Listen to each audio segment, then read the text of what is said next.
ready. Miss Reynolds?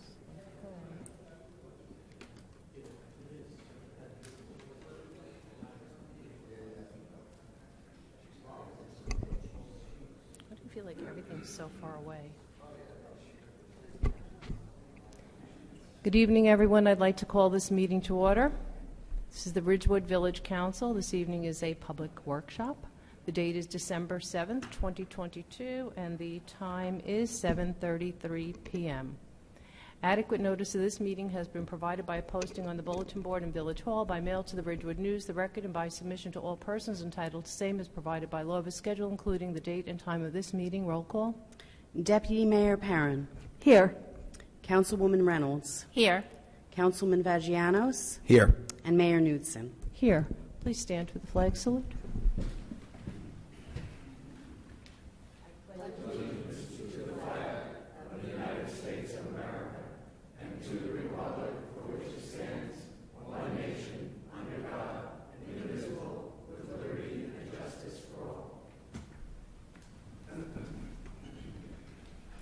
Please join us in a moment of silence for all of our men and women serving our nation and for our first responders.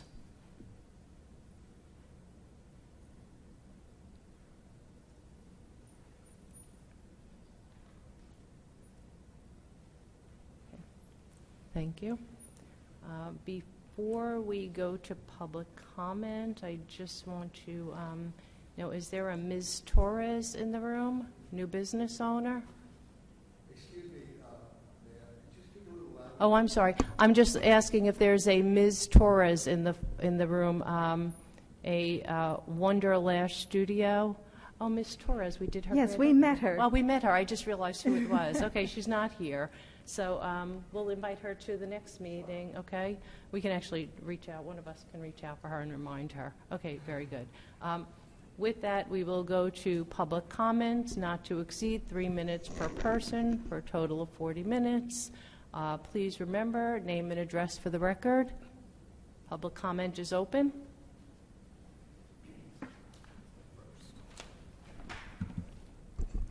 Is this on? Okay. Good evening, council members. Once again, I'm here on behalf of the Ridgewood EMS. On 3 separate emails, September 6th... Excuse me, could you just give your name and address for the record? Oh, I'm sorry, Linda Scarpa, 569 Northern Parkway. On 3 separate emails, September 6th, October 18th, and November 27th of this year, I've repeatedly asked why Will Kievit has not been appointed to the chief of the EMS. I've not heard nor read that anything has been done. He's more than qualified, so the delay is inexcusable. The EMS is a vital part of first responders in servicing the village, and may I reiterate, I've repeated over and over for 2 years now, no one department can do it all.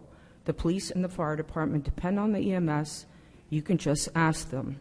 More importantly, the entire village wants them for ties, program, community involvement, and more. Again, you can ask them. They should never be merged with any other department, fire nor police. The EMS deserves involvement in any event or meeting which concerns them. In the past, when I asked why the EMS could not be discussed, I was met with the answer, it involves personal issues. As a former state and municipal worker, I know that if any person paid by a village is being discussed, they have every legal right to be at the meeting, which is called a Rice letter. Why? They have the right to defend themselves, as a bad report can affect their reputation going forward. At no time should an employee be discussed without representation by themselves, their supervisor, or a lawyer. Lastly, in the agenda, I see a contract being generated with a law firm, which I assume is determining why receivables are down with ambulance calls. You should be aware, when making this decision, there are 2 salient reasons. One is the fire department does not do general calls because it's not in their labor contract. That means they only service Ridgewood 7 a.m. to 7 p.m. 7 days a week. The EMS does the remainder, 7 p.m. to 7 a.m., 7 days a week. It's a grueling schedule when they certainly have full-time jobs. The second reason is Valley is leaving, which leaves only outpatient visits. Currently in Bergen County, there's 4 towns that have a hospital: Hackensack, Englewood, Teaneck, and Ridgewood. Ridgewood is losing that as they built the New Valley Hospital down the street. So it's something I'd like for you all to consider going forward. And that's about it. I wish you all a Merry Christmas and a Happy Holiday. And Pam, your sign's missing in the front.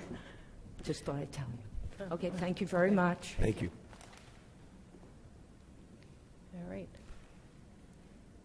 Anyone else for public comment? All right. With that, we will close public comment and go to the manager's report. I want to advise everyone that we are holding a booster clinic and flu clinic on December 13th from 4 to 6 p.m. It's a COVID booster clinic for 12 years and older. You must register at ridgewoodnj.net/COVID-registration. It's available from December 8th at 8:30 a.m. to December 12th at 12 noon. You must have received your final dose or booster on or before October 13th, and minors must have a parent or guardian present. For the flu vaccine, it's for ages 4 and older. You must call Valley Health System at 201-291-6090 to schedule an appointment, and masks are required regardless of vaccination status. It was a while ago, but we do want to thank everyone who volunteered for the elder dinner. There were 73 senior residents who were treated to a home-cooked Thanksgiving dinner served on china with real cutlery and all the Thanksgiving fixings, including a variety of live musical groups providing festive entertainment. I want to thank the Chamber of Commerce for the outstanding Downtown for the Holidays event last Friday. The event included the pedestrian plaza on East Ridgewood Avenue from North Maple Avenue to Broad Street. There were live music, s'mores, and a snow globe in Memorial Park at Van Ness Square, a trackless train, and holiday decorated trucks and vehicles for all to check out. The Grinch was in a cage with the police department. Dancers appeared in stores. The RHS marching band performed, and choral groups entertained on both the east and west side. I want to thank our village employees as well as the executive director of the Chamber of Commerce, Joan Groom, for a wonderful time. I do want to let everyone know that there's free holiday parking at the Hudson Street parking garage on the second and third floors for up to 4 hours on the Saturdays leading up to Christmas, which will be December 10th, 17th, and 24th. The 10th annual menorah lighting will be taking place in Memorial Park at Van Ness Square, December 18th from 5:30 p.m. to 7 p.m. There will be live music and lots of goodies to be given out. Santa will be in his house at Memorial Park at Van Ness Square from 11 a.m. to 2 p.m. on December 10th, 17th, and 24th to hear everyone's Christmas wishes. Village Council upcoming meetings are broadcast live on Channel 34 on FiOS and also on YouTube and streamed on our website. December 14th is our Village Council public meeting. January 4th at 6:30 p.m. is the Village Council reorganization meeting. January 4th at 7:30 p.m. will be the first work session of the year. January 11th at 8 p.m. will be the first Village Council public meeting, and January 25th will be a Village Council work session at 7:30 p.m. Thank you. Paul? Thank you, Susan. I met yesterday with the Fields Committee, again, an intrepid group that get together every time at 7 a.m., and the major topic of discussion was the master library system, which is the new system that the Board of Ed has brought in to schedule fields. And the issue that they're dealing with right now is integrating. They've got the Board of Ed fields working nicely on this, but they are now trying to integrate village fields into one system, into the master library system, so that whenever anybody wants to go schedule a field, they don't have to go to two different places. So they're working on that. It's not there yet. And that's all I have. Okay. Thank you. Councilwoman Reynolds? Thank you, Mayor. The Citizen Safety Advisory Committee met on November 17th. The liaison to the CBDAC committee reported that the CBDAC discussed the tree wells in the CBD being renovated and the flexible loading zones until 4 p.m. with a 15-minute parking after 4. CBDAC is also discussing possibly enhancing the lighting and aesthetics in the pedestrian underpass at the railroad station. Designs for the continuation of the Glen Avenue sidewalks are proceeding during the winter. A resident has brought many site triangle obstructions to the attention of the village engineer. The engineering department is evaluating these locations and have or will contact the homeowners for necessary remediation to their properties. Another resident came forward to speak about the crosswalk at Franklin Turnpike and Nagel Street. A driver ignored the crossing guard's stop sign and narrowly missed hitting children in the crosswalk. The resident was able to provide a very good description of the car, which was known to the Ridgewood Police Department.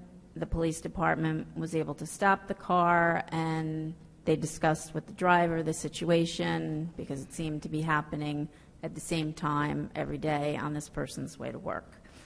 This person promised they would be more aware and vigilant at crosswalks. The Ridgewood Police Department will provide the crossing guard with pre-warning devices. It was also suggested that the engineering department add in-street pedestrian crossing signs. This particular location is also under the Safe Route to School grants, and it is slated for construction for sidewalks in 2023. The next meeting of the Citizen Safety Committee will be December 15th at 7:30 in the garden room. Last night, the Planning Board met. There were no new applications heard, but the Bethlehem Evangelical Lutheran Church submitted their landscaping plan. We asked for some clarification on a few items in their plan, but it looked good. We discussed Ordinance 3928 regarding signage in the highway commercial zone and Ordinance 3929 regarding affordable housing. We also adopted minutes for October 18th and November 1st. And then lastly, but not least, we acknowledged Mayor Knudsen's 8 years on the Planning Board and all that she has done as a member of the Planning Board during that time. We can't thank her enough for her years of service. It's going to be a huge void that I don't think we'll be able to fill. And then last, I just want to say the tree lighting, thank you to everybody that was involved. It was fabulous. I feel like this was the best year ever. I like the idea that it was lit, or, the tree went on at 6:15, because that allowed everybody to go down, see the tree. We didn't have to stand for hours waiting for the countdown. The lights were on, and then it gave you plenty of time to walk around, really see everything that was going on, and then you could go back and take pictures of the tree where it was, you're not in a huge crowd. So I would recommend we do it at that time every year. I think it was really good. That's it. Thank you. Deputy Mayor. Thank you, Mayor. I'll echo the comments of Councilwoman Reynolds and our village manager. The downtown for the holidays was just so much fun, and the best thing was watching the really little kids look in the windows and see the dancers and the enchantment on their faces. Let's see. The Central Business District Advisory Committee is going to meet for the first time in person tomorrow morning, 8:30, in the Senior Lounge. We'll be discussing the master plan action items for the downtown, what Main Street designation could mean, and if we reach it, also Transit Village status. The Shade Tree Commission meets Tuesday, December 13th, in the Garden Room at 7:30. They'll be reviewing all the tree planting that has happened this season, and also the upcoming application for designation as Tree City USA. The Green Team met to divvy up assignments to get the village additional credits to attain silver status in Sustainable Jersey. And that's really an interesting committee. Everybody has a job. Let's see, and that's all I have. Okay, thank you. So I'm going to start mine on a bit of a somber note. Sadly, on Wednesday, November 23rd, our village and our school community lost a much-loved assistant principal, Basil Pizzuto. I don't know if anybody spoke about this last week. But personally, this is just a tremendous loss. One day before Thanksgiving and his 50th birthday, Basil was a friend to many, always a quick smile, a hello and a hug. He impacted the lives of thousands upon thousands of Ridgewood students, a trusted administrator, a confidant and friend to countless students, even in his role as a high school administrator. Many parents knew and trusted Basil and appreciated his kind and supportive approach. He cared deeply about family, his wife, his children, his school community, including fellow colleagues, students, and the village community. And I have to say that in this moment of just tragedy, our first responders, many of our first responders, were also former students of Basil Pizzuto, so it was that much more heartbreaking for many. I want to take a moment to thank those who, actually one of the things that Basil always did as the high school administrator, the go-to guy as assistant principal, he was always responsible for coordinating counselors, grief counselors in these types of situations. And so Wednesday evening, the night before Thanksgiving, the phone was just ringing, and very quickly a group organized Thanksgiving morning to make certain that Friday and Monday were covered with counselors. So I just want to take a moment to thank Hanju Kwok, who is the Board of Education President, Ridgewood High School Director of Special Programs, Michelle Fenwick, and our own Ridgewood Health Department Director, Dawn Citrullo, and to all the organizations who leaned in so quickly to make certain that this was covered Friday morning. So thank you to everyone, and this is truly, truly a heartbreak for everyone. Downtown for the holidays was a ton of fun. Actually, I want to say that back in 2020, when we first were in a COVID year, Joan Groom, Heather, and I sat down and kind of brainstormed how this was going to happen, how to have a downtown for the holidays. And it was the window, the dancers, and it was very low-key, scaled back. And in 2021, with Omicron still kind of raging, I hope I said that right, we continued with the downtown, the dancers in the windows, and then because Touch-a-Truck, we had done so many so successfully, the Touch-a-Truck, the idea was hatched to light up the trucks and do a holiday Touch-a-Truck right down the center of Ridgewood Ave. So that was so hugely successful that, again, Heather, was there anyone else besides me, you, and Joan in that meeting? I don't want to... Chief Lucky was also Jackie, there. right. So, yeah, so again, now there was this idea, which had come up in 2021, to go up in a bucket truck and light the tree. And for me, it was a little bit challenging because I am deathly afraid of heights. But it was really fabulous. I have to say, I didn't know what to expect. A lot of people were asking for tree lighting. When I got up in the bucket truck, I have to say, I was elated by the sheer number of people, and I have to agree with Councilwoman Reynolds. I actually think it was so fabulous that it allowed the tree to get lit. Everybody did the countdown. You know, we thanked all of the sponsors, and everybody was just, the crowd was so enthusiastic, but because the Touch-a-Truck is down the center of Ridgewood Ave with the lighted trucks, and in the park, the fire and ice, the marshmallows. Did they have marshmallows? I didn't see any marshmallows. I didn't. They must have run out.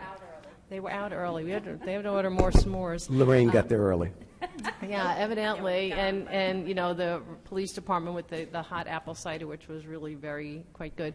I have to say that it was just really, really an amazing event, and I think that the lighted trucks helps to keep people in the central business district at that moment, and so I think it's a win-win. So it was absolutely fabulous. Both sides, the choir was on both sides of the tracks, the Ridgewood High School Band, everything was just fabulous. But I really, really, really have to say thank you to Heather, to Joan, and to Jackie, because this is this kind of brainstorming that happened, and I do want to thank Traffic and Signal for operating that bucket very safely. And I also wanted to say the Bergen County Winter Wonderland at Van Saun Park. If anybody gets down there, there's ice skating, there's food trucks. I think there are food trucks. There's lots of activities going on. Our tree, Ridgewood's tree, is decorated. We're 2 to the left of the North Pole. It's no colder there than near the entrance. It just happens to be 2 to the left of the North Pole. And I want to thank the Somerville Daisies Troop 98298 for helping to decorate the tree. They came Friday afternoon, and we had a fabulous time, and it was lots of fun. HPC, Historic Preservation Commission, meets tomorrow evening downstairs in the garden room at 7:30. And I also would just want to point out on the planning board, it's actually 8.5 years. I'm not being picky even on that, but it's 8.5 years. I have to say that this is by far one of the best planning boards in a very, very long time in Ridgewood. This is really a very, very astute, thoughtful, qualified planning board. So it's been an absolute pleasure. And with that, before we go on to our presentation, I do want to acknowledge we have a birthday boy in the room. Oh, there he is. We have a birthday boy in the room today, so I just want to give a round of applause to Commander Paoli on his, today is his birthday, December 7th, so happy birthday.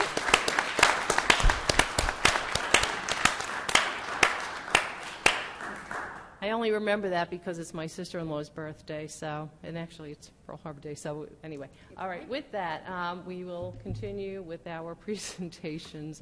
Gold Star Monument will start. Chris Stout. Yes, and we'll welcome the American Legion Post 53 members, everyone.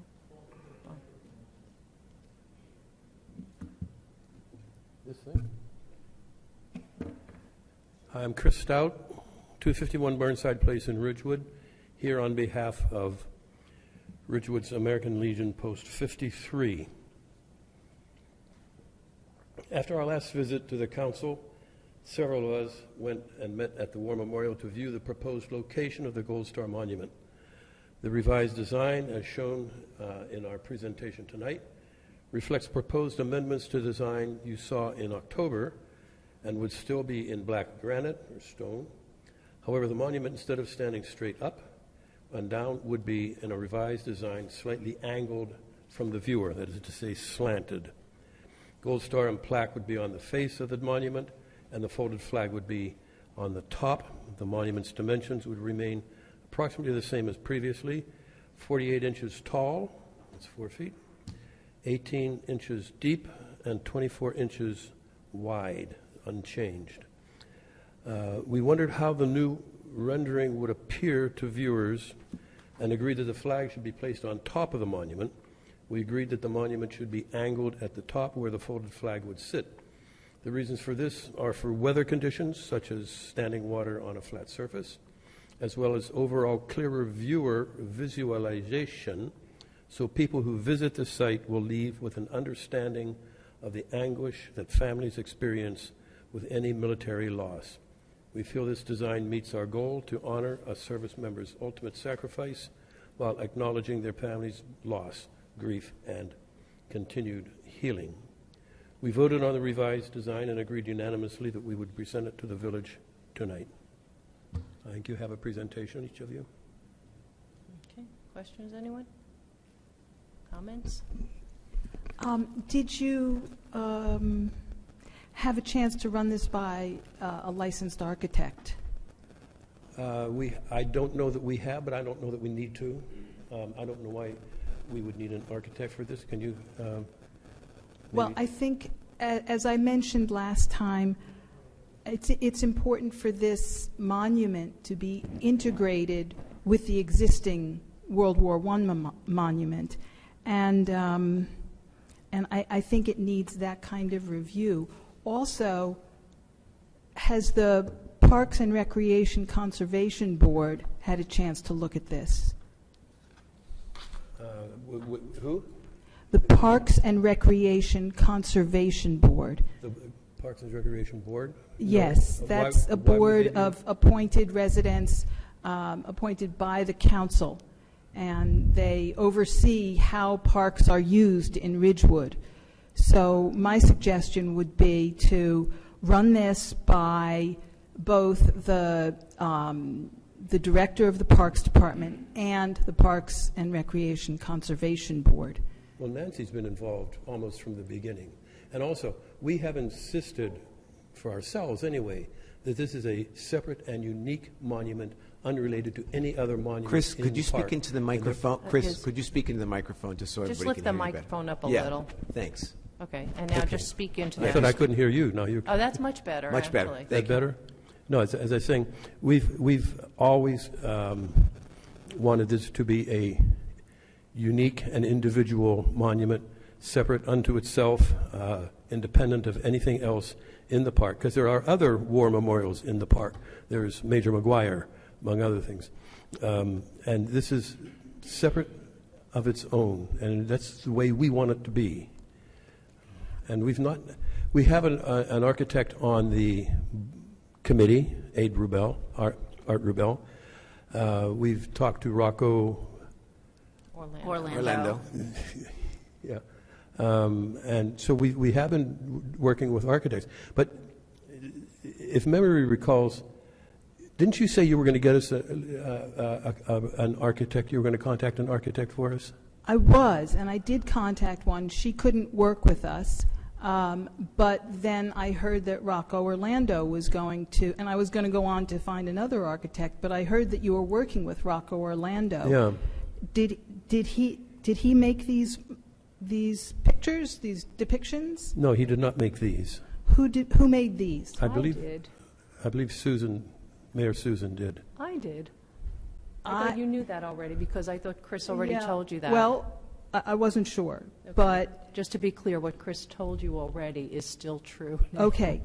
Then I still think we need an architect's drawing, and I'd like to hear from Mr. Orlando if you are working with him. If he doesn't have the time or isn't still working with you, I'll look for another person to help you.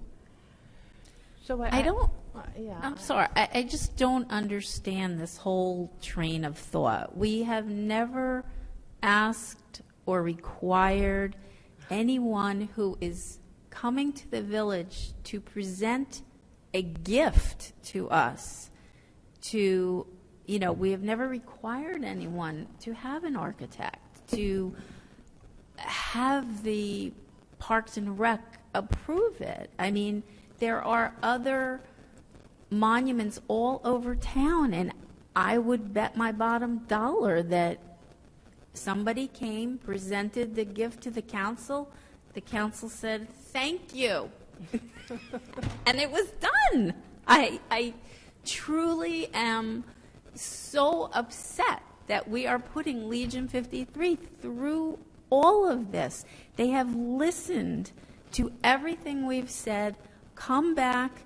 This is a simple yet perfect monument in their eyes for what they wanted on the monument. The gold star, the flag, the message. It doesn't interfere with the war memorial. It has its own place. I just can't see any reason why we shouldn't say thank you.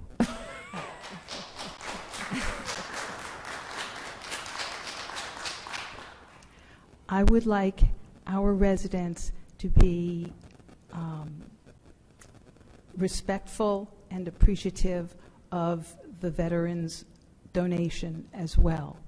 They have to live with this for decades into the future. And this, without an aesthetic review, is actually, I think, may invite vandalism, which I don't want to see. And I really think it needs to be reviewed by the PRCB and an architect. So just, I don't think that Parks, Recreation, Conservation Board reviews these types of things first. I think that you have to kind of take that off the table first. That's not their role. And secondly, hang on a second, Bob.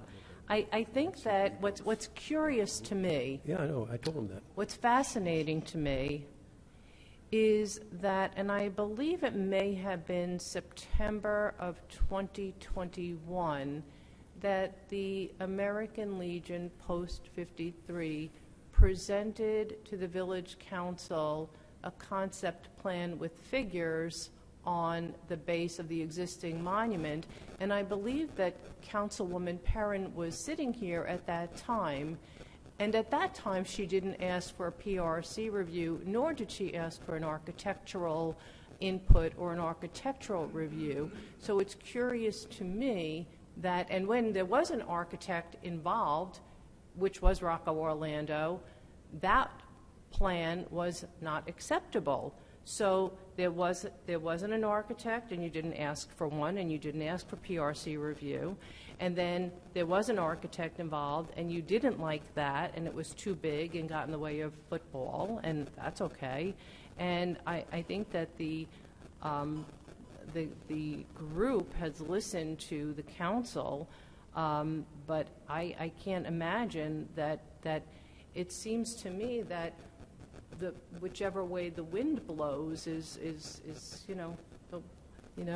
the idea du jour. I don't get it. The recommendation du jour it doesn't even make any sense to anyone at this point.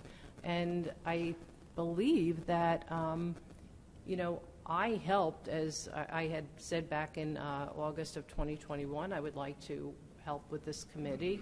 I've raised a ton of money for the committee for this monument. I have done that through wedding donations. And it was actually my pleasure to kind of take the input from the Legionnaires based on the input from this village council and kind of put it to paper on a computer that I had that unique skill set that I was able to do, which was, again, it was my pleasure to do this. But this is, their vision based on the feedback from this village council. So I'm not sure how many, I guess we'll hear from everyone else at this point and see if there's any additional thoughts. I am happy to work with you further to integrate this monument. Did I mishear you earlier? Did you use the word vandalism? Yes, I'm afraid that this stands so separate and is not integrated that it will invite vandals. It will invite vandalism. Yes, that's what I'm afraid of. If you look at the monument in the photo, I don't know if you can see it, there's graffiti up there. I don't know if that's vandalism. There's actually graffiti like 30 feet up on there. I actually kind of wonder how someone got up there to do that. I don't know if they shimmied up the pole. I don't know exactly how they did that. Maybe they stood on each other's shoulders. I don't know how they did it. Vandalism is something, vandalism is just a crime of opportunity, Pam. You can't stop vandalism. You can't, there are people who are inclined to want to, whether it's jumping in the garage elevator or painting on the side of a building or graffitiing on the pavers or walking behind the library and vandalizing. You can't control that. That is something that happens. We don't want it to happen, but it happens. It's just the way it is. But I hope you can see that there is that. Please have Mr. Orlando call me. I would like to hear from him. Who? Mr. Orlando. Yeah. No? I don't know that you have, she can call Rocco Orlando. I don't understand. It's funny. Paul, what's your opinion? Yeah, I think that this is a dramatic improvement over the last couple of drawings, and I'm really pleased with it. I don't think it's quite there yet. To the point made earlier, I'm the liaison to the PRC board. I know that is the general way these things are presented. They're vetted by the PRC board. They help with the logistics, the design. They're not normally brought directly to the council. They go there and they help in the same way that I know Susan helped. I know Pam helped. I know I came out and met you guys at Van Nest. The problem with me, I have no idea how to design a memorial. And the truth is, though, that the people on the Parks and Rec Board, this is one of the reasons Parks and Rec Board is there, so that we're not going back and forth and we're not looked at like bad guys because we're saying, I don't know if it's quite right, because again, this is not my business. This is not what I do. I think that you incorporated lots of the recommendations I know that I made, and I really, really appreciate that, and I think it is so much better than the last couple of drawings. But I feel like you're taking shots at things, and like I said, I think it's almost there. I think that, and again, whether you go to the PRC board or not, I mean, that's your call. I think that they can help you come back with a design that is going to be suitable and everlasting. One of the things we talked about is this is going to be here for a long time, long after we're all gone. And please don't take this as we don't want the Gold Star monument. We all want it, whether or not we think that this is the right one. And I think this one is really, really close. Has nothing to do with our support for the project. So I actually like Pam's recommendation. I think it's a good one.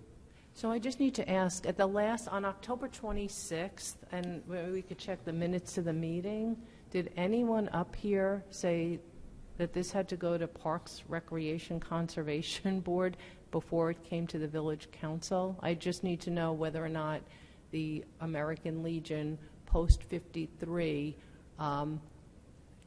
they could have had this to the Parks, Recreation, Conservation Board already.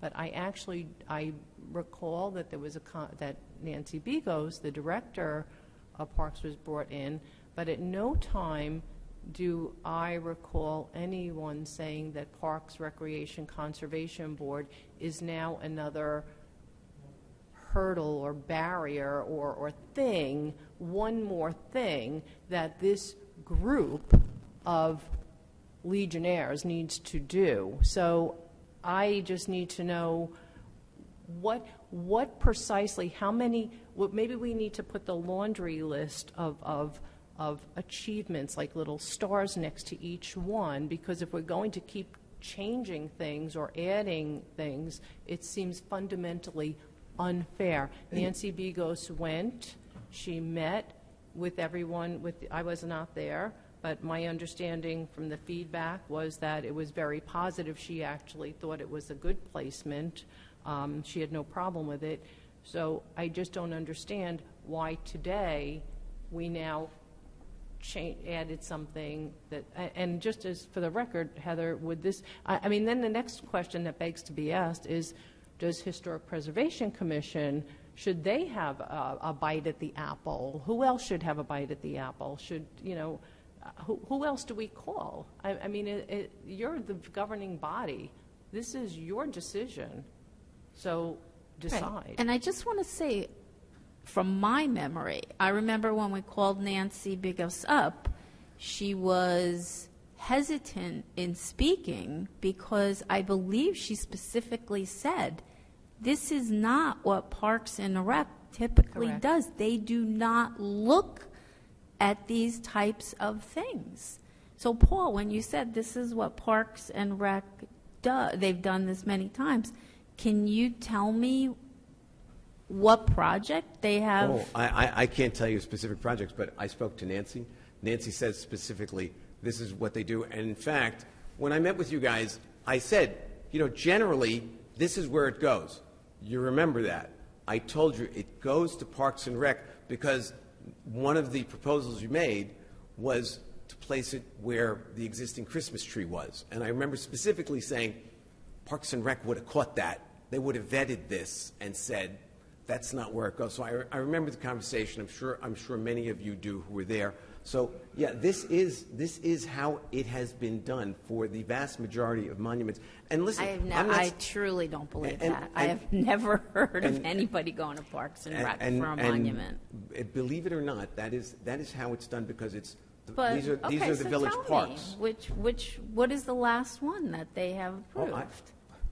Because it doesn't happen. No, not because it doesn't happen, because I haven't been here for any of the monuments that have been placed. This Okay, is but the I've been first one. sitting in village council meetings for 20 years. I never, ever remember anybody coming up, offering a gift to the village and saying, we've spoken to Parks and Rec, or anybody saying, have you spoken to Parks and Rec? I don't believe No. that it happened. There was a potential gift of a gazebo that the council declined, as I recall, because they didn't have a place for it in any parks. Yeah, but that didn't go to Parks and Rec. That was the bird cage. I know that because we were there. It was the bird cage. It was the stone. It was all the stuff. We knew who was giving the donation, and it had nothing to do with Parks and Rec. It was the village. The village council accepts a gift. It had everything, and Heather can correct me if I am wrong. This had everything to do with the fact that it had to be disassembled, which was a monster task, and it was an incredible undertaking. And then it had to be reconstructed, which was like a bizarre, it was just, it was nearly impossible. We didn't have the resources, we didn't have the ability to dismantle it, to transport it, and then to reconstruct it. Heather, can you correct me if you know what I'm talking about, the I bird do. cage. Right. I don't remember the deconstruction and reconstruction, but I do believe that it wasn't there when we went to pick it up. You know, Yeah. we're getting Right, a little. thank you, right, it was gone. We're getting a little far afield. I have to say, I think we're making great progress. I really do. This should not be an adversarial thing. Bob, Diane, I've been on the phone with you many times in support of this, in an attempt to get this right. That's all I want to do is get it right. This is not. We're going to get this done. And so to make, listen, when you roll your eyes and when you like it, I'm not sure. We're all on the same side. We all support Gold Star families, and we all want a monument. We absolutely do. And I think the issue is that let's not make this personal. If you want to make it personal, it's certainly up to everybody to do it. We're all on the same side, and whether you see it or not, I'm on your side. I know Pam is on your side, and I know that we want to get this done. We really do. All right. Again, there have been several projects you put forward that you withdrew. So all I'm saying is, if you withdraw it, it's okay. If one of us says, I'm not sure this is right, then we're the bad guy. We're not the bad guy. We want this done as much as you do. So why don't we do this? Because it appears that if Mr. Vagianos is saying that he privately and personally told you that you had to go to Parks, Recreation, Conservation I Board. didn't say they had to. I said that's the way it's normally done. And now that's a requirement, so you have to. But according to Mr. Vagianos, he stated when he met with you that it would be semantics, normally done, required, whatever, to go to Parks, Recreation, Conservation Board. I certainly was not in that conversation. It's never been my understanding. I don't know who else was in that conversation. Pardon me? I was. All right. So evidently we have two council members who met, and maybe this is the reason everything should be done in an open and transparent way so that everybody knows what everyone else is saying. So evidently, hang on, Diane. So it appears that we're going to make a list now of tasks that need to be completed in order for the American Legion to come back with a project for this. So there will be pre-approvals required for the village, the governing body, to approve. So they're going to have somebody else approve what that they then can approve. So it appears that what you should do is let's make a list here so everyone understands on the record what it is the American Legion will have to do in order to bring this to some conclusion. So the first order of business is that this plan should be brought to the Miss Nancy Begos. When is the Parks Recreation Conservation Board meeting again? I don't have the date, but I can get it to you. Well, when was the last time you met? A couple of weeks ago. Did you already meet in December? Susan, I don't have my schedule in front of me. No, I I'm don't- asking a serious I don't remember- question. I don't Don't you know remember the when you date. usually meet? Don't you meet I mean, we like meet, the everybody third has a schedule. Thursday or the third? I don't remember offhand. All right. But you can keep Heather- asking me if you want. No, it's just like planning board is Tuesday night. CSAC committee is Thursday. You don't know when the HPC is the park first Thursday of every month. You You guys are terrific that you remember these things. Yeah, I mean, I'm surprised that so you don't know if the last meeting was December or November? No, it had to be November because it's December 7th now. So yeah, it was November. It was Okay. before Thanksgiving. Okay, it was meeting. So before you'll meet in Thanksgiving. December then. Yeah. So we will get you the meeting date for Parks, Recreation, Conservation, so that you will take this plan before Parks, Recreation, Conservation Board. Do they meet by Zoom or in person? No, in person. Okay. And is it? At the stable at 7:30. Okay, but you don't know what days. I don't remember the date. And what Okay. is there, and just for all of But us. I have it in my calendar, and I'll get it to you guys. And so what is just so everyone's aware and in tune to what's going on here, what is the special expertise that members of Parks, Recreation, Conservation Board would have that you feel would be helpful in refining this to your liking? I think that because they've done this in the past. But you don't know that they've done this in the past. I actually know that they've done this in the past. A monument. Yes. Okay. And so, But because when? they've done this in Do the you past, know they've when? got some experience with it. But do you know when? Because if you don't remember when and I don't remember when, then it's a completely different Parks, Recreation, Conservation Board. Because I don't remember when. I've been here for 8.5 years. I don't know. I had never seen them approve any of this. So I don't know what their special expertise is in this area, but surely they must have some knowledge that they will impart to refine this. You know, sarcasm doesn't get this I'm thing not being to the finish sarcastic. line. It's not being we sarcastic. want to get it done. I'm not being sarcastic, Right. and I And don't we really want to all be. wanna get I'm it done. speaking, and I didn't ask you to interrupt me. I was speaking, and you interrupted me. I was Forgive me. speaking, and you interrupted me. It's rude. So I don't know what special expertise they have that will impart knowledge to help get this to the finish line, but surely we will get the date to you and make certain you're added to the agenda. And if you could bring along Mr. Orlando, I'm sure that would So help. Mr. Orlando actually worked on the last project that was dismissed, and I think that this was a more simplified plan that really doesn't require an architect, and I don't know that anyone should be asked to finance that. We don't ask, we have different things happening all the time. We don't ask, people to come in with architects and. Well, I'd be happy to donate the funds for an architect to draw up plans, to do a model, so that we could have a better sense of what this is going to look like aesthetically. I am happy to do that. Exactly how it'll look right there. It's actually exactly to scale, but whatever. So we'll just get the next meeting date and I guess see you in January.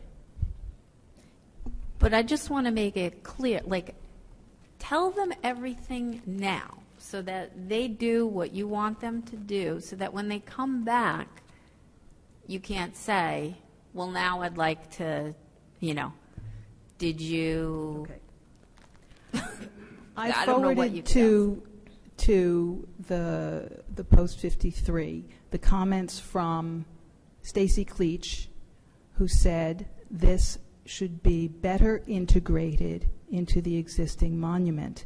I don't see in the mayor's drawing any integration, any rapport between the proposed monument and the existing monument. This is a matter of design. I'm not a designer, but I can see when something is lacking. So it's actually, this isn't, it's my, I only put this on the computer. This is the concept of the American Legion. It's their plan. It's not my drawing, it's their plan. It's their plan to wear the star, to wear the plaque, to wear the flag, whether it's in color. This is their plan. I only executed it in a computer. But if Stacy, you know, first off, we're talking about someone who's not here. Right. And that's not even appropriate. So I think that I'm speechless again. I'm really. I think we all are. I really. So it would have been nice to have a checklist in September of '21 when we first met you folks. Yeah. To go through all of this, and we'd be admiring it by this point. Yeah, so let me just ask, I just need to ask, actually, I'm going to go back to that question because it's really a good question. Why is it that you didn't require any of these details back in September of 2021? You never once asked that. You said, this is sweet, I like it, it's all good. It was fabulous. So all of these hurdles that have been placed in front of American Legion post-53 didn't happen in September of 2021. And the only reason, well, the primary reason that didn't happen You was... needn't speculate as to my motives. I'm not speculating at all. I'm just asking a question. I don't get defensive. I don't know. I'm just asking a question. Why wasn't that the question back then? I mean, surely you're going to put figures on a monument. You're actually going to place them permanently on the base of the monument. Someone might imagine that an architect or designer or you know, some consulting would have happened then, as opposed are you to done? now. No, I'm not done, not yet. So I'm interested in understanding, and as a matter of fact, in the absence, sans any architect, sans any consultant, sans anything, that was moving forward with the blessing of then Village Council. It was the only reason it didn't move forward was first and foremost because of the funding, and then because of the lack of understanding of the other committee members. I was only copied on that, but yeah, I wonder. Yeah, that was a very nice design, and it was integrated with the existing monument. That's why I didn't object to it. But you didn't ask for an architect to determine whether or not it was an appropriate integration. Why are you? Why It was are you putting, obvious. But that's subjective.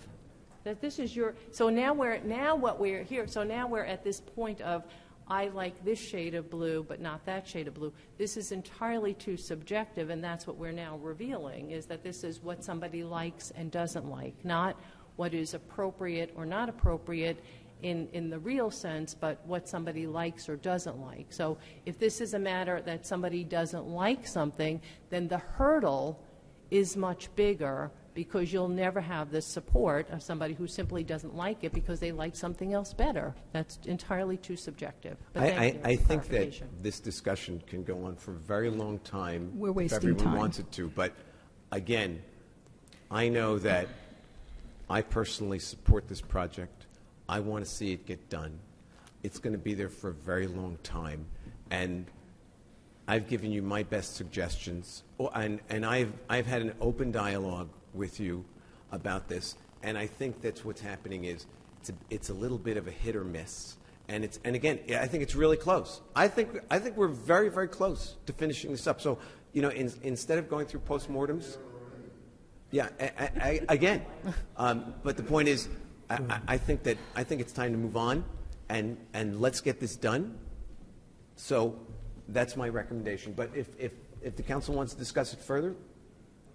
You know, actually, I do. I think that I need to know the laundry list of tasks that this group of people needs to accomplish in order to come back here, and finally somebody to give a blessing to say, yes, we want to put this Gold Star monument. So if we have somebody here who's decided that it's not to her liking, and that's really what it comes down to. So I'm sorry, Pam, but that's really what it is. No, it is not. No, it's what you said. It's just what you No, said. it's like how that you one better. characterized what I said, Well, which I don't appreciate. Well, it's I what you said. certainly feel that our project is being hijacked. So what we're going to do is this. We're going to get the laundry list of tasks that need to be accomplished, one of which is the going to the Parks Recreation Conservation Board so that they can render their approval or disapproval or whatever. I'm not sure why the governing body would do that. And then what we're going to do is, I don't believe that an architect is necessary. If Parks Recreation Conservation Board gives it the stamp of approval, Paul, will you require an architect be involved? Do you Gee, require Susan, that? if we're making a list, Yeah, I think yeah, that you... put the architect, No, an I think architect's Paul, I'm asking Paul if design he on wants- the list. No, I think Paul, I'm asking Paul if he thinks that you need an architect. I think that I'm going to defer to Parks and Rec. Okay, And see fine, and fine. see what their recommendations are. Fine. And so, let's start there. Let's get this done. And again, I know that Parks and Rec, as I think it through, I'm working on my schedule in my head, is meeting before Christmas.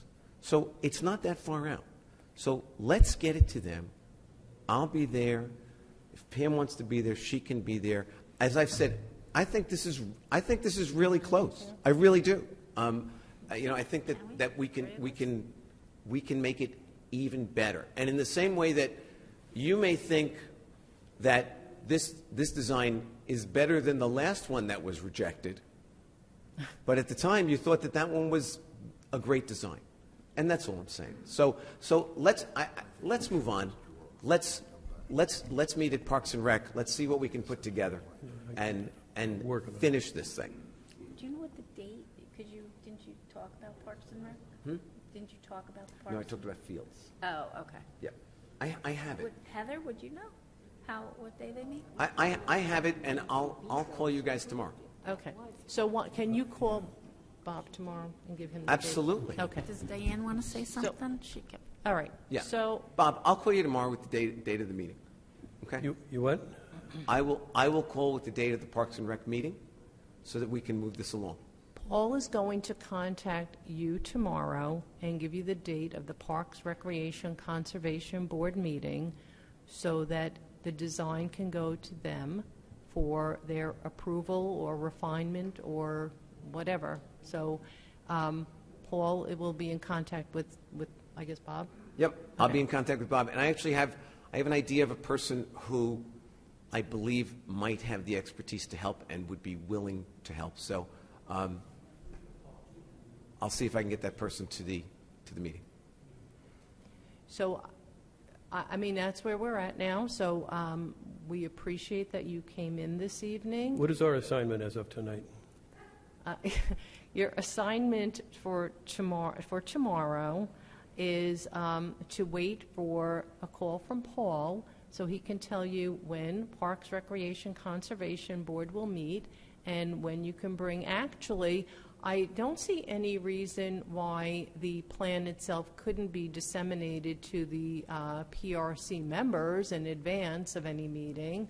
So that I'll could take care of that. That could certainly happen, and this way everyone has it. They can look at it, they can review it, and then if maybe even ask if you want to copy maybe one representative or two representatives from the American Legion, and they can maybe get some refining, points in advance. That might be helpful. So Paul's going to contact Bob or you tomorrow and get the ball rolling on that. We feel we've done our due diligence. If there's more due diligence to be done, please do it for us.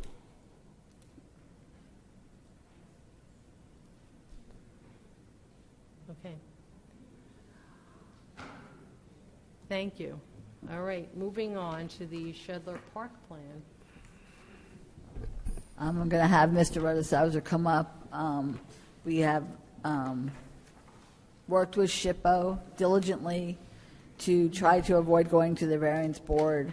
It's been quite successful.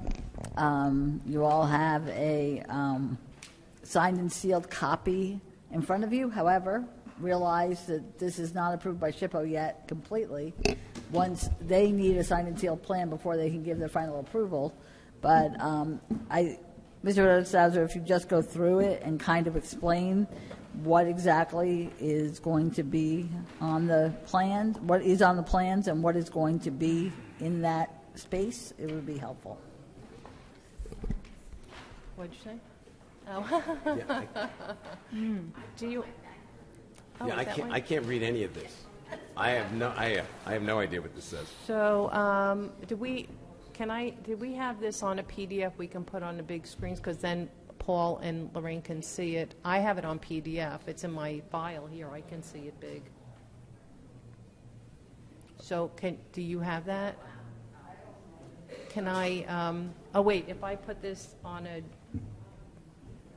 jump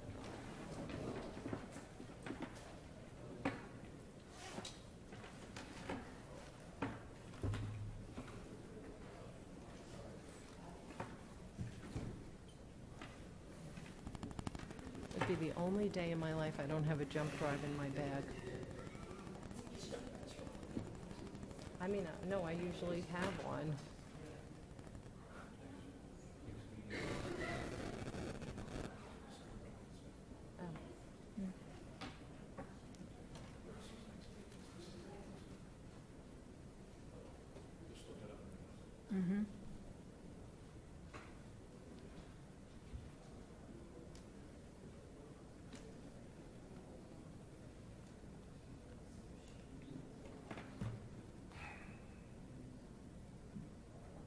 You know, while we're waiting, Heather, can we add that design, American Legion Post 53, the existing design, to an agenda next week for a formal vote? What did you want to do with it? I wanted to add it for a vote to accept it as a gift on next week's agenda. We know that vote's not going to pass.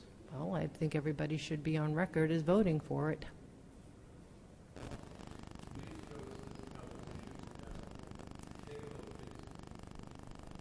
Yeah, that'll be next week. We're gonna add it to we'll remove it from a consent agenda, but we'll add it as a resolution to accept the gift.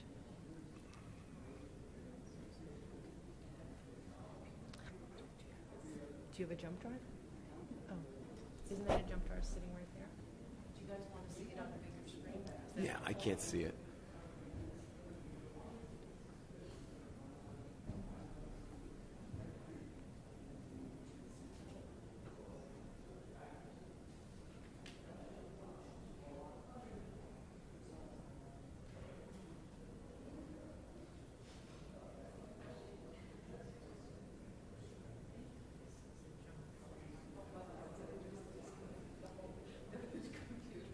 That's a problem. That's a problem. I think this is a jump drive. Hang on.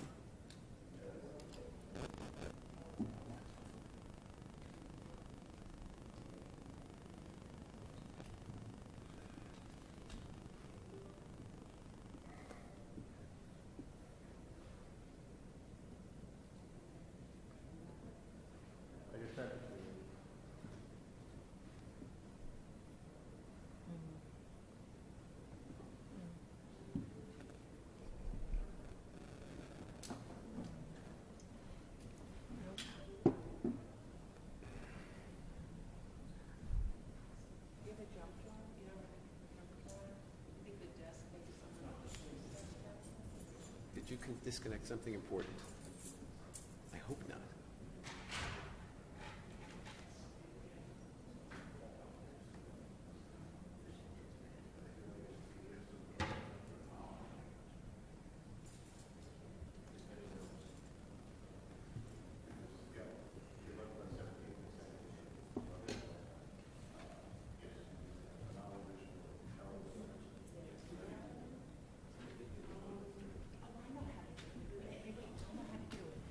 All right, wait, I know how to do it. Wait, give me one. Next week. Next week. Yeah, because tonight, you can only vote when it's a public meeting, I think I have. which we have one public meeting a month, and that's next week. So These other meetings are just for discussion. Should we be here for that? If you want to hear the vote, yes. It's going to be the same result as happened tonight. It's going to be a deadlock. The Post is on the verge of withdrawing its gift. I'm sorry? The Post is on the verge of withdrawing its gift. I'll let you know if I hear from you tomorrow. I think that would be premature, but that would be your call. Okay. Can you remember 10 to 18? I emailed you the PDFs of the files to your work email address a few seconds ago. But Pardon? so I can do it then, if you can you send it to me right now, to my email, and then I can send it to that by Bluetooth?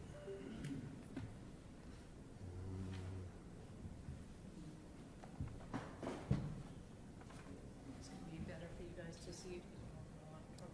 If I can't see it the way it is. my magnifying glass, so I'm good.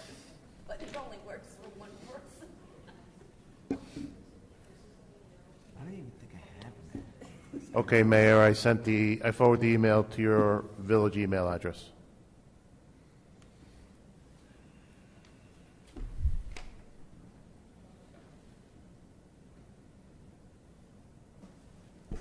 Chris, is it possible to get us all a full-size set of plans so that we can see it?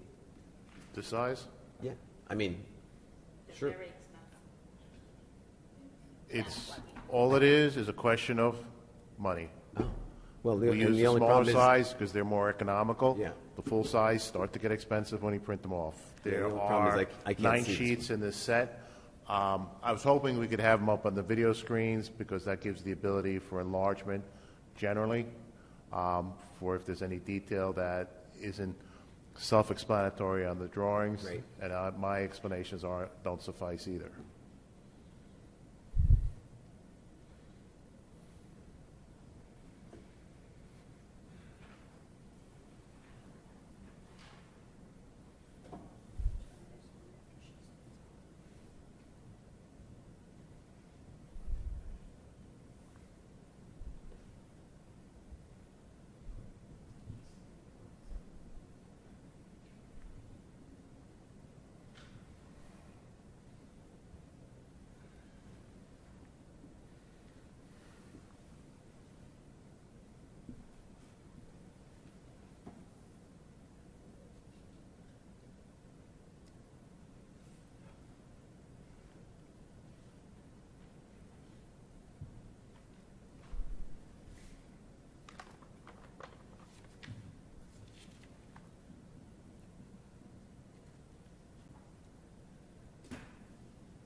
Do you want to go on with the agenda and have our IT person come in and do it?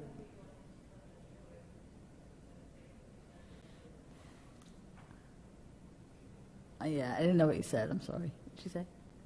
It's going to take a few seconds, so if you want to have him come in. It'll be like 15, 20 minutes, so we can go on with the rest of the agenda. And yeah, then why you come don't in. we do that? And we can Okay, keep let's moving. do that.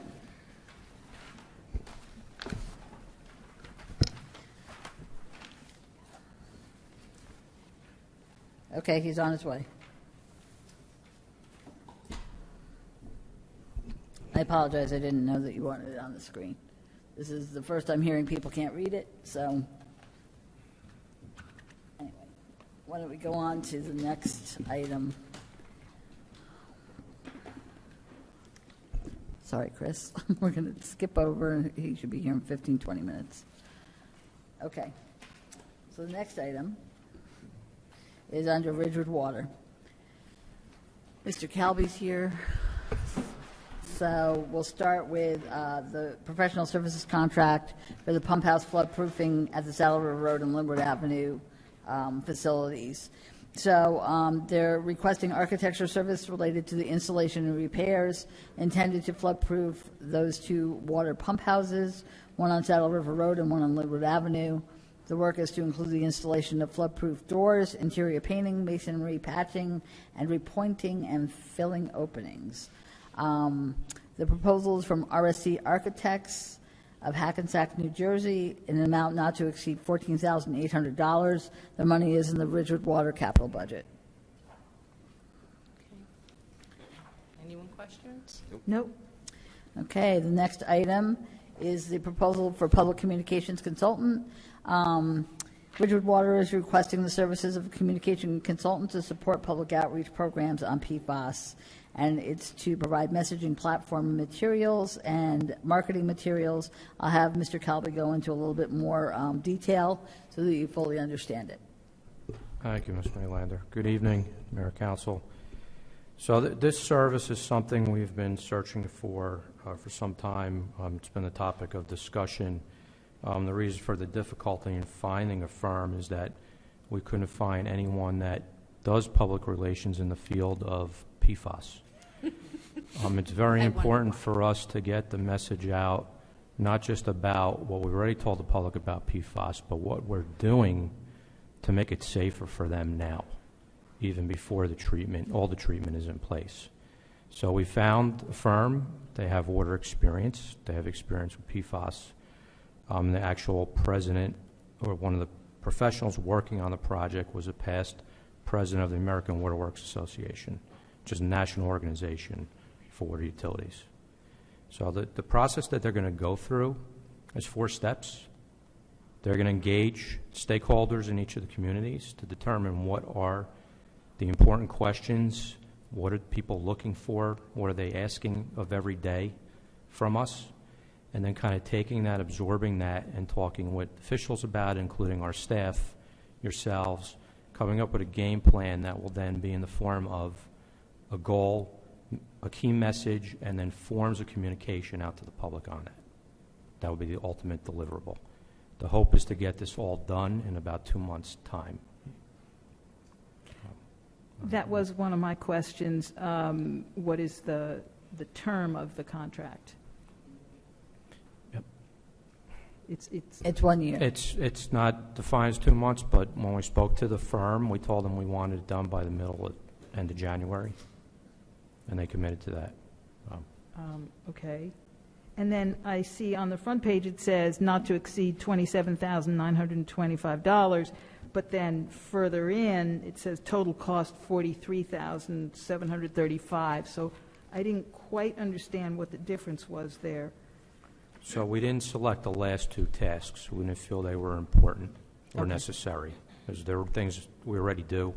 And then the number of $27,925 is a budget number estimate that they determined on the 4 phases. They will be billing us hourly for their work.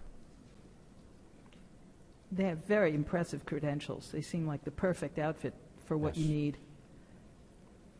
Yeah, I think this is a great group to get, and Rich, I commend you, because this is such an important message to get out, because there's a lot of confusion out there. There's a lot of fear, and one of the things I think the village does a great job on a lot of things. We have not always been great at messaging and getting the word out to our residents, and I think that especially with this issue, this is exactly what the doctor ordered. Thank you. Thanks, Rich. Anybody, do you have anything? Nope. Okay. Okay. Thank you. The next item is the Kenworth utility truck. This is a 2024 single-axle chassis utility truck for the Water Utility Department. It's under the Sourcewell State contract. It is to Gabrelli Truck Sales of Ridgefield Park, New Jersey, not to exceed $343,692.86. It will replace truck number 101, which is a 2008 International that has received extensive engine repairs. The funding is in the water capital budget. Any questions? Okay? Good. The next Rich, one, wait, I'm sorry. I think you told me what the I think you sent me an email about what the engine repairs were on the existing truck, and I didn't have a chance to read it. Over $30,000, and they won't guarantee that it will be fixed 100%. It has coolant problems currently and a laundry list of other items. And the head of fleet has commended us for being able to keep this vehicle on the road for as long as we have. It has the equivalent of about 300,000 miles if you consider all the hours that it's run. So Okay. we got our money's worth out of this vehicle. The next item is a compressor for the Kenworth truck. It's a van air utility compressor with a 25-gallon fuel tank. It is, again, awarding under a cooperative pricing system to Cliffside Body of Fairview, New Jersey, not to exceed $25,850. It will be mounted on the new Kenworth utility truck, and the funding is in the water capital budget. Okay, any questions on the compressor? Nope. Okay, the next one is the 20 site and facility upgrades. They're needed at the Ridgewood Water 20 site, which will require replacement of an old distribution pump and electric equipment and wiring, replacement of air filter brackets for the blower room, installation of new doors, and an HVA system, and then also painting installation of a hot water heater, and replacement of shower and eye wash. 5 bids were picked up. 1 bid was received. That was DeMayo Electric of Hillsborough Township, New Jersey, and the cost is $1,199,400. The funding is in various accounts in the water capital budget. Rich, because we only got 1 bid, I gather you are satisfied that the $1.2 million bid is a reasonable bid under the circumstances. Reasonable, and it's below the engineer's estimate, which was Excellent. $1.37 million. Perfect. Thank you. And the low bid firm has worked for the village in the past successfully. Great. And just so the residents understand, why is HVAC necessary in these pump houses, and why are showers necessary? So the HVAC is necessary because of the electrical and computer components that we have in the facilities that both run the equipment and control the equipment. The shower is an emergency shower and eye wash for the protection of our workers because we have chemical treatment of the water, particularly chlorine. In the case that it would spill or splash onto an employee, the safety equipment is there for them to wash it out immediately. Thank you. Now, water now has to be tempered. That's why we now have a hot water heater requirement. Okay. The next item is annual laboratory analysis services. 1 bid specification was picked up, which was then received from Aqua Protech Labs of Fairfield, New Jersey, not to exceed $179,640 for 2023 and 2024. Each year is that same amount. It's a reduction actually from last year's pricing, and this will actually mark the 10th year that this has been the service lab for Ridgewood Water, and the funding is in the operating budget for the water utility. Okay, no questions? The next item is the annual PFAS analysis, 2023-2024. 1 bid specification was picked up, with 1 being received. Again, Aqua Protech Labs of Fairfield, New Jersey. This is not to exceed $82,000 each year. The funding is in the water utility operating budget. Okay, any questions on this? Yes. You're testing for the family of PFAS chemicals, all 14 of those. And then there are the Gen X contaminants that you're checking for. Can you explain what the Gen X are? So Gen X is short for the next generation of PFOA. It was a substitute chemical, and it's been now found in the water. It's not regulated in New Jersey at this time, but it is regulated in some other states, particularly in locations where utilities are next to factories that have developed this chemical. So we thought it was prudent to test our water to see if we have detections of it, and then make sure we're planning a treatment accordingly so that it handles all the PFAS analytes that are in the water. Thank you. The next item is tree maintenance services for 2023 and 2024. 3 bids were picked up, and we received 3 bids. The lowest responsible bidder is Downs Tree Service of Hawthorne, New Jersey, not to exceed $80,000, and the funding is in the water utility operating budget.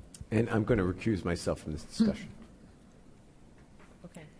Are there any questions on this? Nope. Okay, quickest recusal in the history of recusals, I think. Okay, the next item is Ridgewood Water has returned the car treatment plant online because we installed, as you recall, the granular activated carbon treatment for the removal of PFAS. And then in 2022, the 20 treatment plant was returned after the same successful installation.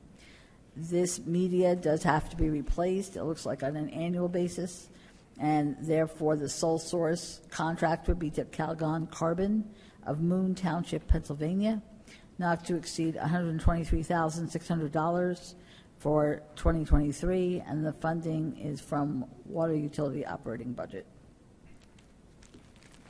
Questions, anyone? The medium, is it replaced or recycled? Recycled. Thank you. Okay. All right. The next one is a sole source contract for cold water meters. 3 bid specifications were picked up. 1 was received, and it's, the sole responsible bidder.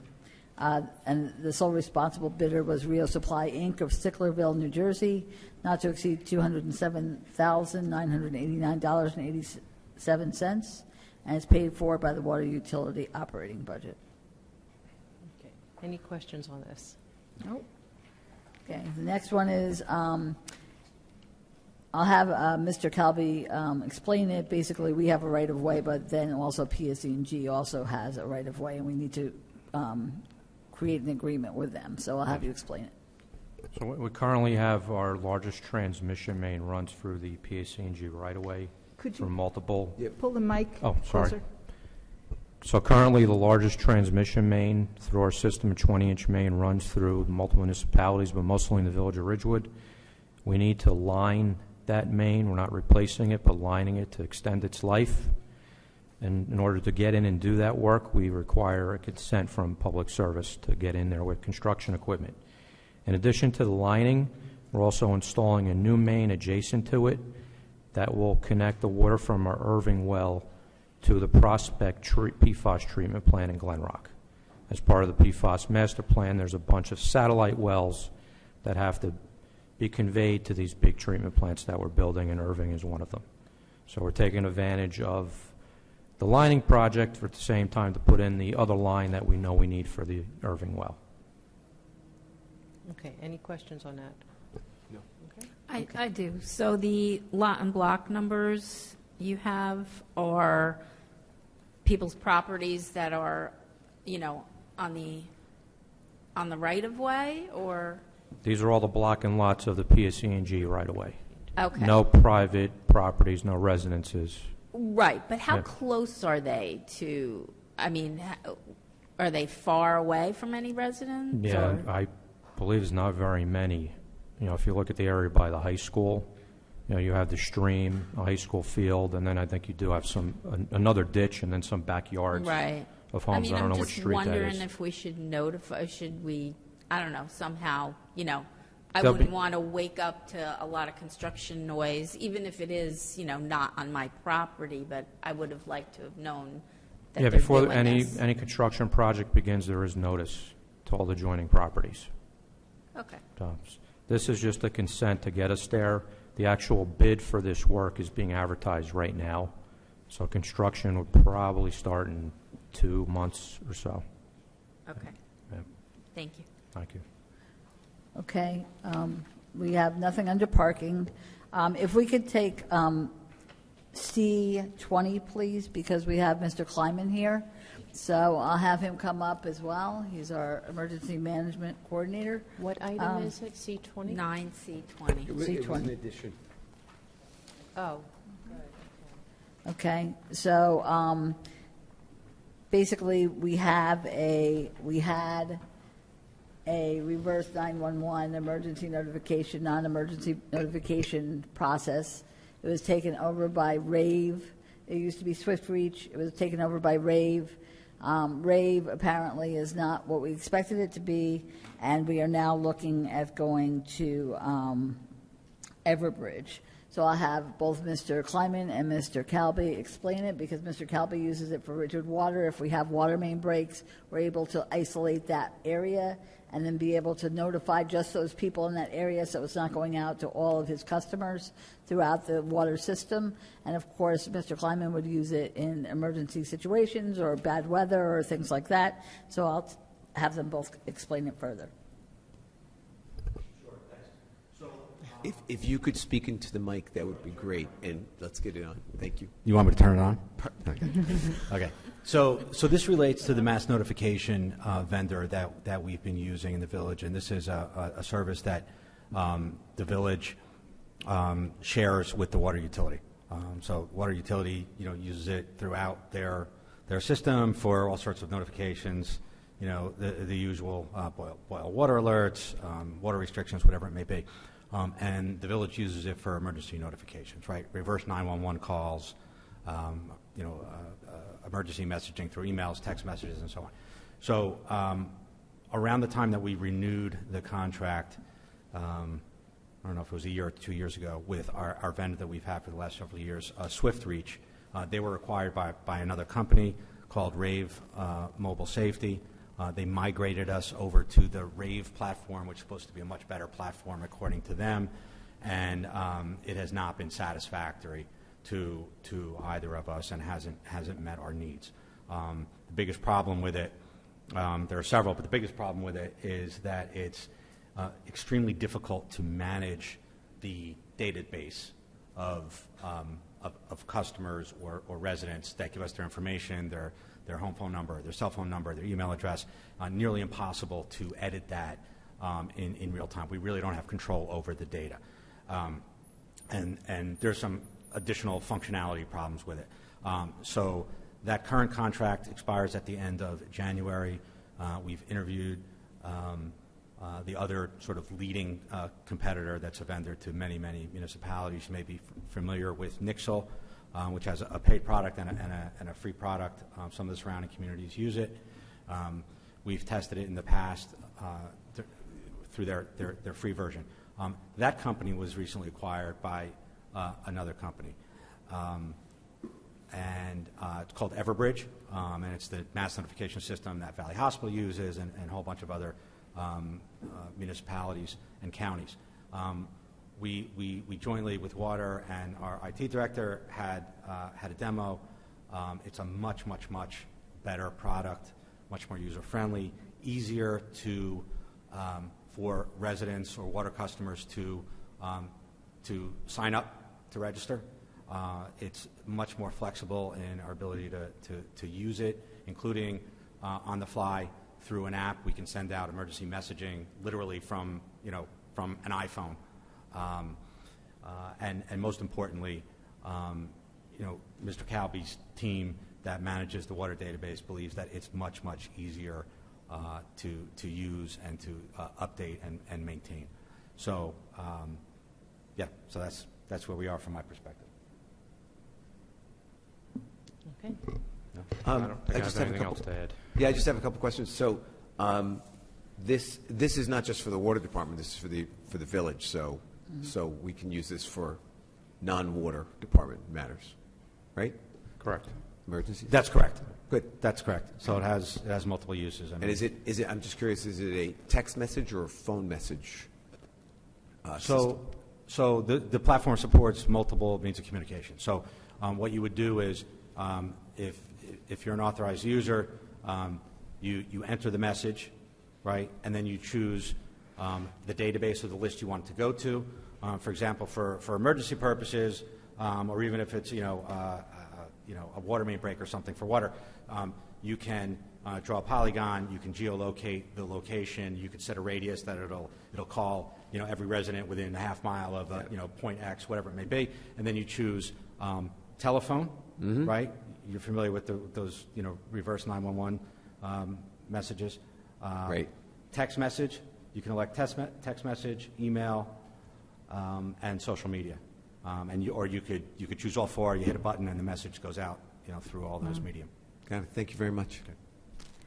So, may I ask? Yeah, okay. So, will all the data that you have in the RAVE system migrate en masse into the new system, or will that all have to be input by hand again? No, it's going to be, correct me if I'm wrong, it's going to be migrated over. So we own that data. We're going to, it's downloadable in an Excel spreadsheet, and part of the setup charge to onboard us is uploading all that data, setting up the So they will different do lists and that. so on. Yeah. And how will, so people won't have to create a new account. Each resident wouldn't have to create a new account. It'll be there. But how will we notify residents that this change has happened so that they know about it? Market it. Well, we're going to put out a reverse 911 call. No, I'm kidding about that. So very few of the people that are in the database currently have gone in and created an account. Most of the information, phone numbers and so on that we collect and email addresses are residents or water customers that give us the information, right? They stop in Village Hall to pay a bill, they give us the information. There are, OEM has these postcards, they're downstairs in the lobby, they're all over the place, where residents can fill it out with their information, email address, cell phone number, what type of messages they want. We manually put that in and maintain that. So what part of the product is a whole string of messaging campaigns, if you will. So we will begin to push out the fact that we have people that are not registered or want to update their information, how to register. And in fact, they even have a QR code, so we can put that on mailers. You can put it on the village calendar, whatever. People scan that, and literally through their cell phone, they can input their information, and they're in the list. Thank you. I have no questions. I mean, we've kind of been down these different iterations of this in the past, so it's kind of, I think it's generally fairly seamless, right? Integration. Yeah. Yeah. And what other towns around here use it? Speak into, pull the microphone closer, if you don't mind. Yeah. So Glen Rock and Wyckoff use Nixle, which is the more basic version of the software that we're going to get, but it's the same company. And Paramus uses it. Those are just the ones that come to mind. Okay. So the contract is to SHI International of Somerset, New Jersey, not to exceed $40,852.63. So, okay? We're good? I Okay. think we're good. All right. All right. So we'll go to C1, budget transfer resolution. This is the annual resolution that transfers money from departments which have funds available to those departments which don't have sufficient funding. Any questions on this? Nope. The next one is an emergency budget appropriation. As we all know, gasoline prices are much higher than what they were in January and February when we were doing the budget. So this is for an additional $200,000 for gasoline and diesel fuel, and then it appropriates it through an emergency. Any questions on this? Good. Tough stuff. Okay, the next one is a resolution authorizing foreclosure of village-held liens. This is, as you may know, liens are purchased by outside investors unless they believe that it would not profit from the purchase and foreclosure of a lien in an attempt to resell the property. The lien is cheats to the village, so no subsequent taxes are collected, but future taxes accrue to the lien. So the village continues to pay to the Board of Education and the county their portion of the taxes due. By foreclosing on these liens, then the village takes ownership of the property, and then they can auction it and sell the properties, and by doing so, it will be put back onto the tax rolls. I do want to let you know that in both of these cases, they are land only. It was not a building, there's no one living there. So, and the firm of Pellegrino and Feldstein are the attorneys who do the foreclosure process. So basically, it's indicating that we are going to authorize the foreclosure of the lien on these two properties. Okay. Are we ready, Dylan? Good. Okay. Oh, so turn on your monitor now. Okay, so we can go back now buttons on to your- the, Dylan, can mine turn on? Right, just touch the button on okay, Chris, we're ready. In the front, touch the right lower corner.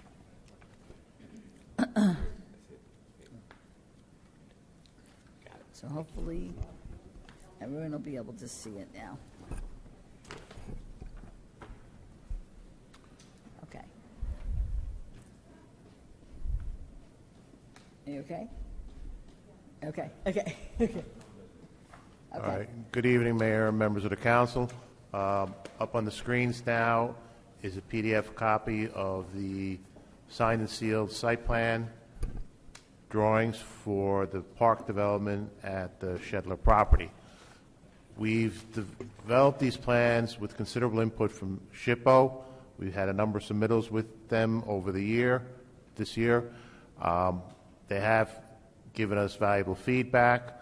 One example is we originally proposed trees along West Saddle River Road across the frontage, including the portion of the house. They said they would prefer that not to happen, so the house would always be very visible from the street, and they're right. We did continue and maintain the trees as a buffer zone between the street and the proposed playing field, but down by the house, you'll see that those trees are not indicated on the plan. That could be seen on drawing 4 of 9, and also on the landscaping drawing, which is drawing number 8 of 9. If the council doesn't mind, I'll go over some of the salient points of the plan set. We present 7 parking spaces immediately to the west of the house, 2 of which are handicap accessible. That parking area will be on a brown decorative paver parking lot. In our conversations with SHPO, all via email, they stressed keeping the site, I guess, as close to its historic agricultural use, I would say probably from the period of maybe approximately 1820 to 1850, and that's just a guesstimate on my part. So we have that parking area right there. That serves several-fold. One, provides handicap access to the house under renovation, and also provides access should the village rent out the house for an event, and we had a catering company come in with food. This makes it easier for them to unload here and bring it right into the house.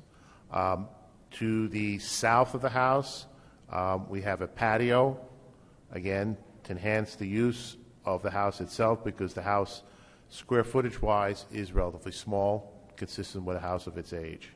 We're going to try to preserve the 2 hickory trees on the south side and have the patios go around them. One of the trees, or both trees, will need some tender loving care, some pruning and so forth. We are also preserving the large sugar maple at the northwest corner of the house.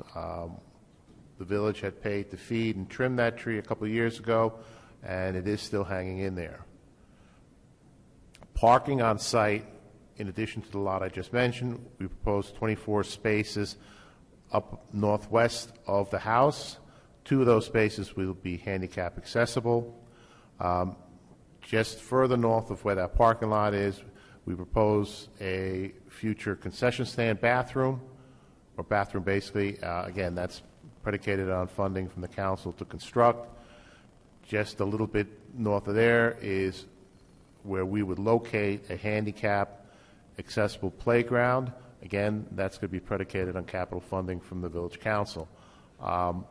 These type of playgrounds, we have been very successful in providing playgrounds that the disabled can utilize, and people actually find it's very good. They like it. We encourage it because everybody that way can enjoy a playground. The playground location is also very close to the disabled parking spaces, so it's a very short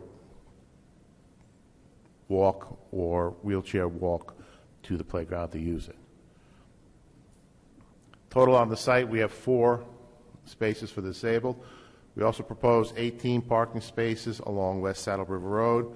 They'll be inset somewhat from the curb. As you can see, these are parallel parking spaces, and in deference to residents' vehicle types and usage, we included the assist parking block that we have in places like East Ridgewood Avenue for those people who didn't grow up like in Hudson County and learn how to parallel park the way they do down there. Let's see. With the restroom, we also propose an overhang. That is a safety feature we feel is very imperative for lightning and storm protection for any kids playing on the field. The overhang would be part of the restroom facility. We would prefer and recommend that if the bathrooms are built with that overhang, that any kids on the field, should there be a storm warning, go there. That's going to be a concrete structure, much easier to clean from muddy cleats than if we take them into the restored house.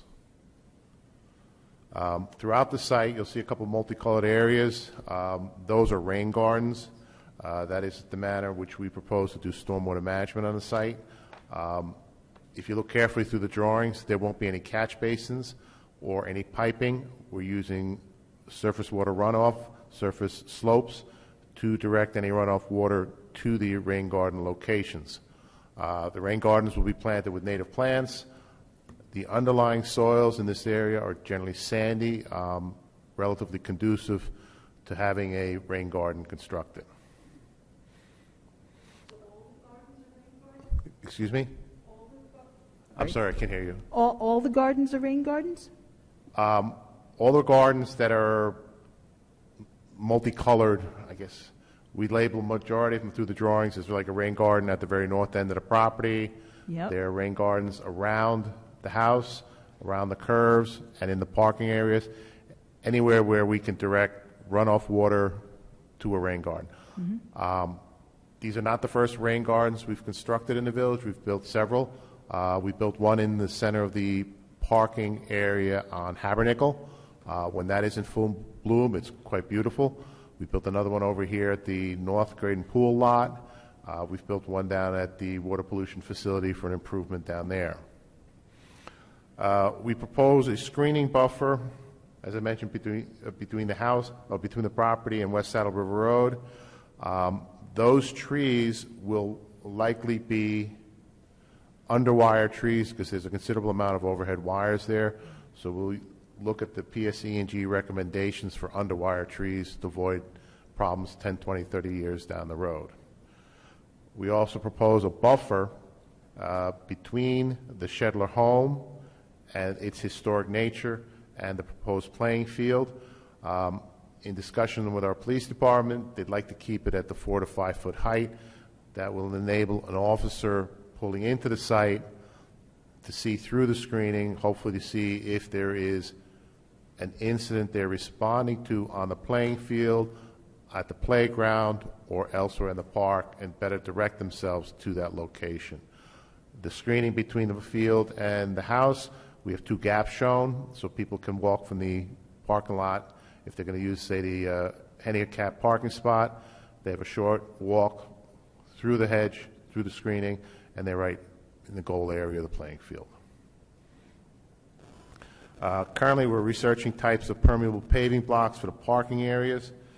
That's the one I mentioned earlier, just to west of the house. They're most likely to be tan or brown-colored stone. We have some samples. We're looking at them. What we also have to look at with any blocks we pick is the lead time. With those supply chain issues in the economy right now, it doesn't do this project good if we pick a beautiful block and then we find out it has a 12-month, 14-month delivery time. That's could unfortunately set us back. The proposed playing field area, we are not proposing any fixed field lighting for the playing field. If you look through these drawings carefully, there's no conduit planned for putting in the ground. If there is any lighting for the playing fields. It would probably be the generators, and then, of course, that would have to go through Parks and Recreation for their purview. A key feature that we want to continue in our park development on this property is an 8-foot wide sidewalk. We have did that on the Habernickel property. One of the reasons we like 8 feet, it's the width of our snowplow blades on our pickup trucks, and that makes it easy for us to plow the sidewalk. We have found that when we plow the sidewalk, for example, in Habernickel, people get to enjoy walking through the park on a winter day without having to worry about ice and snow. We wanted to do the same thing here. If you look carefully on the drawings, you'll see we have cited approximately 7 park benches throughout the property. Again, it'll be similar to what we've done in Habernickel. People can sit, they can walk, they can enjoy the park as a passive recreation.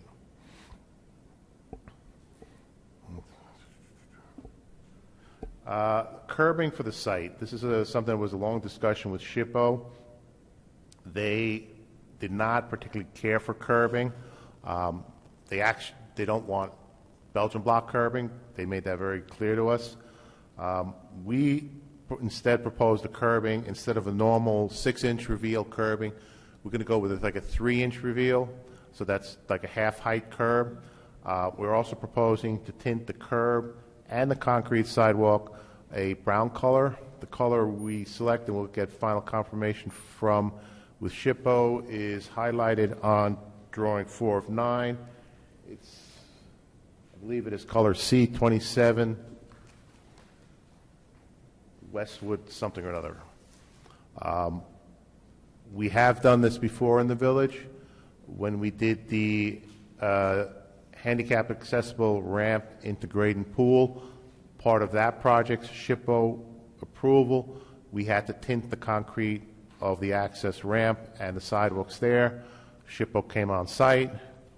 We had a nice little meeting. We had our dye kit samples, and we met with SHPO and selected a color that they found was acceptable to tint the concrete at that location. We hope to do something similar for here, so that they have an involvement in the color selection. Hopefully everybody will be satisfied. One of the reasons we do want curbs on the site is it helps us with snow plowing and snow removal. It also maintains the edge of the roadway better. If a wheel on a roadway without a curbing goes on the edge, it can break off the asphalt, and that leads to a rapid deterioration of the roadway. Along West Saddle River Road, we propose a 3-rail split rail fence with a wire mesh on the inside, similar, exactly the same product we put at the base of the berm. Again, it was intended to control wayward balls from going into the street, as well as wayward children. We still have to discuss further with SHPO what their feelings are on security cameras for the site. We will be providing fiber optic from the village's fiber optic network into the house for the house security, and then we have to see how SHPO feels about cameras, where, how much, and so forth. Again, I don't believe we'll be mounting anything on the house itself, because that would possibly detract from the restoration that's been underway. The recreation field measures 150 feet by 225 feet. That's 75 yards by 50 yards. If you look through the plans carefully, you'll notice that a significant amount of the site, particularly in the center towards the north, is planned to have the trees removed and the stumps grubbed. We need to regrade that for the field. However, we do realize we're removing a lot of trees. We also are going to be planting a lot of trees, starting with the entrance driveway with the island in there. Again, this is a signature item that we did up on the Habernickel Park, where we built a separate in and out with an 8-foot island in the middle and planted trees in it. As time has gone on, those trees have grown up and looks very attractive. At least we feel that way. We hope everyone else does also. The entrance to the park is a true intersection with, I forgot the name of that street right now. Across from it, it's not an offset intersection. There will be a sidewalk there. We also have sidewalks indicated for the next street up and a handicap ramp to cross over. The sidewalk that circumvents the entire property and ends back at West Saddle River Road at the north end of the property will have a ramp there for a pickup truck with a plow and our service crews to get in and drive around. Around the house, you may see is a slightly different shading. That's going to be a no-mow ground cover. We feel that's going to be keeping with the historic nature of that immediate area around the house. It'll be native plants, intended to be 4, 6, 8 inches high. We hope it looks good, and we think SHPO will like it in the context of the home. If there's any questions, I'd be happy to try to answer them for you. Hi, Chris. Thank you very much. I just have one question. At some point, you said concession stand, but I think you said that by mistake. Yeah, that's been interplayed, bathroom, concession stand. Bathroom, I definitely would recommend. Concession stand, that depends on if the council and the parks groups would like one. I had thought SHPO had said somebody said they definitely didn't want. Was it SHPO or was it the ad hoc committee? I don't recall. I mean, we have mentioned this to SHPO. As I think Heather said in the opening remarks, these are the plans that SHPO has indicated they will likely approve. We do show it as future bathroom, 26 by 60 location, with an overhang shelter. We do not say anything about a concession stand. So if future council wishes a concession stand to be there, we would have to amend the application or seek a separate application with SHPO. Because I thought we were denied one application because, well, not because of only the concession stand, but because of many things, and part of that was a concession stand. That escapes me at this time. Okay. The other question, the trees along West Saddle River Road that you said will be wire height, or what did you call them? Underwire height. Trees. What, will they be deciduous trees, or? Most likely deciduous. We'll review with Declan, our village arborist, what he would recommend. He has been going carefully through the tree list because we've done a lot of tree planting in the village, and he has come up with species that may be unfamiliar to most people, but we hope they have a good service life with us. Mm-hmm. PSE&G also does have a list of underwire recommended trees. Okay. Like red oak is not one. Will there be any bushes in that area at all, or just trees? Because I'm just wondering if they're deciduous, then in the winter, you know, there's going to be no, screening for the neighbors across the street. Right now, along West Saddle River Road, we propose deciduous and the fencing. If the council would like a conifer, we've already used a lot of the green giant arborvitaes, 2 rows up on the berm. Those have been planted. A whole bunch along the northern boundary with some additional ones proposed. We can look at that. I'd have to talk to Declan to see what the recommendation would be if we put the green giants, alternate them with deciduous. If that is a suitable combination, I would defer to him. Okay. Yeah, it's just a thought, because in the winter, I mean, when the trees are in bloom, it'll be beautiful, but in the winter, if they're just bare and there's no visual barrier between the neighbors and the conifers that are on the berm, I don't know. How are the conifers on the berm doing? They're still alive. I mean, Well, we that's do have good. a I mean, it's we do have a guarantee with the contractor for, I believe, 2 growing seasons. There is irrigation there in the hotter weather. They were planted in the fall, where we don't have the hottest weather, so we will see how they hold over the winter and over the summer. And what kind of a guarantee is it? For how 2 long? years, 2 growing seasons. Okay, great, thanks. Chris, the irrigation of the berm, is that only at the bottom? Am I reading that correctly?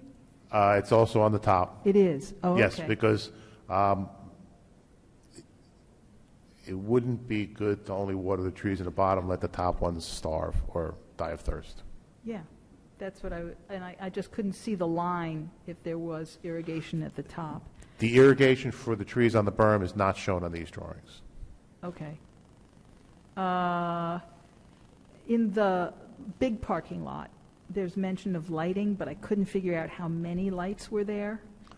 We have 2 parking lot lights along the curb at the base of the berm. One thing I also forgot to mention, we have 2 electric vehicle charging stations. At the very least, they'll be make-ready stations, because that's what's currently required with the state statute. But we're most likely looking at making charging stations. We have not yet committed to what level charger, 1, 2, or 3. Obviously, 1 is the most inexpensive, 2 gets more expensive, 3 is even more expensive. But the flip side of that is they charge your vehicles much quicker, and then it's also a discussion for the council if they want to go to a more rapid charging station, whether they want to make it one that an individual has to pay for that benefit. Yep, that was my next question. Okay, so we still have that decision ahead of us. The type of charging stations, yes. What we are doing and we are designing in this is the conduit to bring the electric service in from the street up to where the EV stations are, the 2 parking lot lights, the future bathroom. Do you have questions, Paul? I don't have questions. I can't read any of the notes. So I don't really know what, excuse me. I can't read any of the notes. All right, so I'm just, my let me notes? I'll ask my questions then. Go ahead. Okay, all right, okay. What is the size of the proposed bathroom? Right now, we show an approximately 26 by 60 foot. 26 by 60. Yes, that would be a 2-stall, ADA compliant with an overhang shelter. How big is the overhang shelter? I don't have that dimension separate from the bathroom. Okay. On the proposed field, you stated the dimensions. Does this plan reflect the runoff, the 15-foot around the entire field? There is a runoff. We didn't dimension it. I can see if Jovan can add it, or we can just double check with him. Right, because that extends the field by 30 feet each way. The next question is, in the ADA playground, I actually ran into a resident who lives in the neighborhood with her grandchildren, and I believe she saw this plan, not this plan, but a similar plan with the playground up there, and she wondered why it wouldn't have been dropped closer to the road, Saddle River. One of the reasons we wanted to put it as far away from the historic house.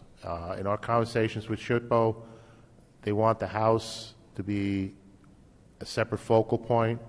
They do realize the property is large enough. Also, with a playground up here, yes, we make people have to come into the parking lot and park rather than park on the street. Slightly safer than parking on the street.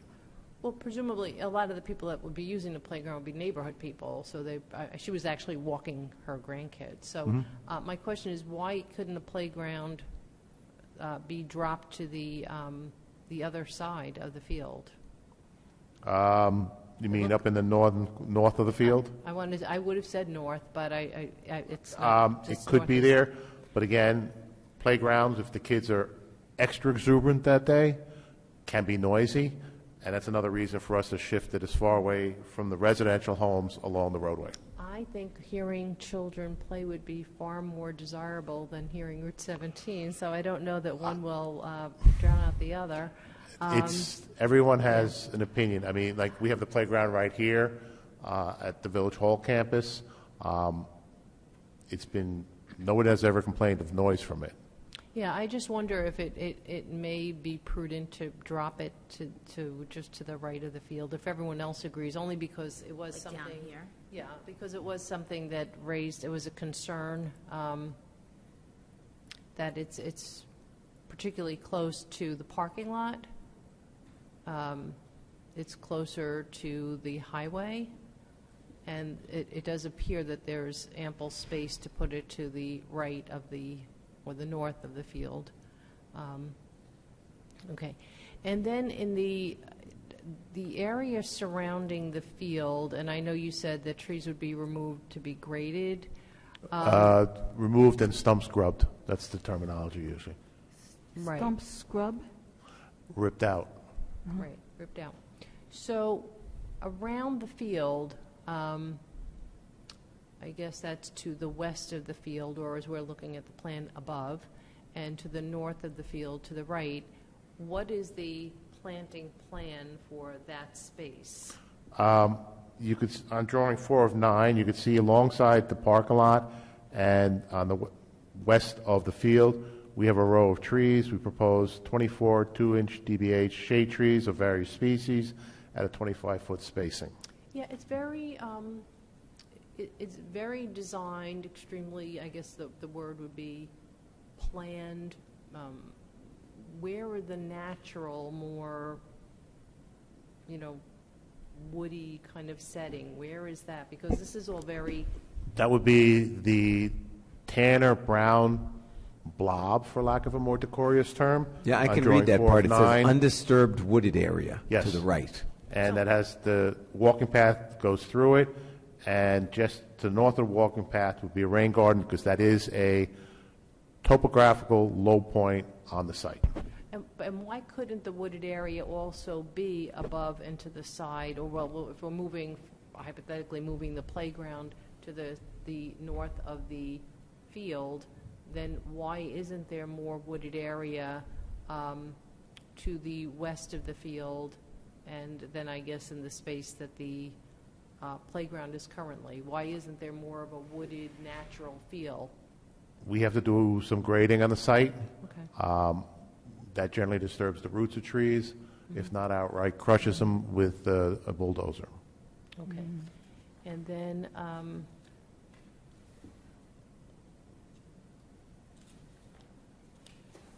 and just so because these plans are going to go up on the website, correct? So back in 2017, back then as mayor, we did the ad hoc committee and made a conceptual plan. So people need to understand, because this is one of the things that came up, it's come up over and over and over, that that's a conceptual plan, and there's a difference between a concept and the actual engineering plans.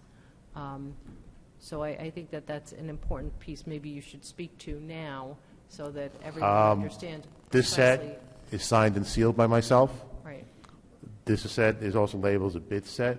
It's Right. our intention, barring any significant changes by SHPO in their final review, that this be bid out as we see it here. Right. Yes, you made a mention about the playground.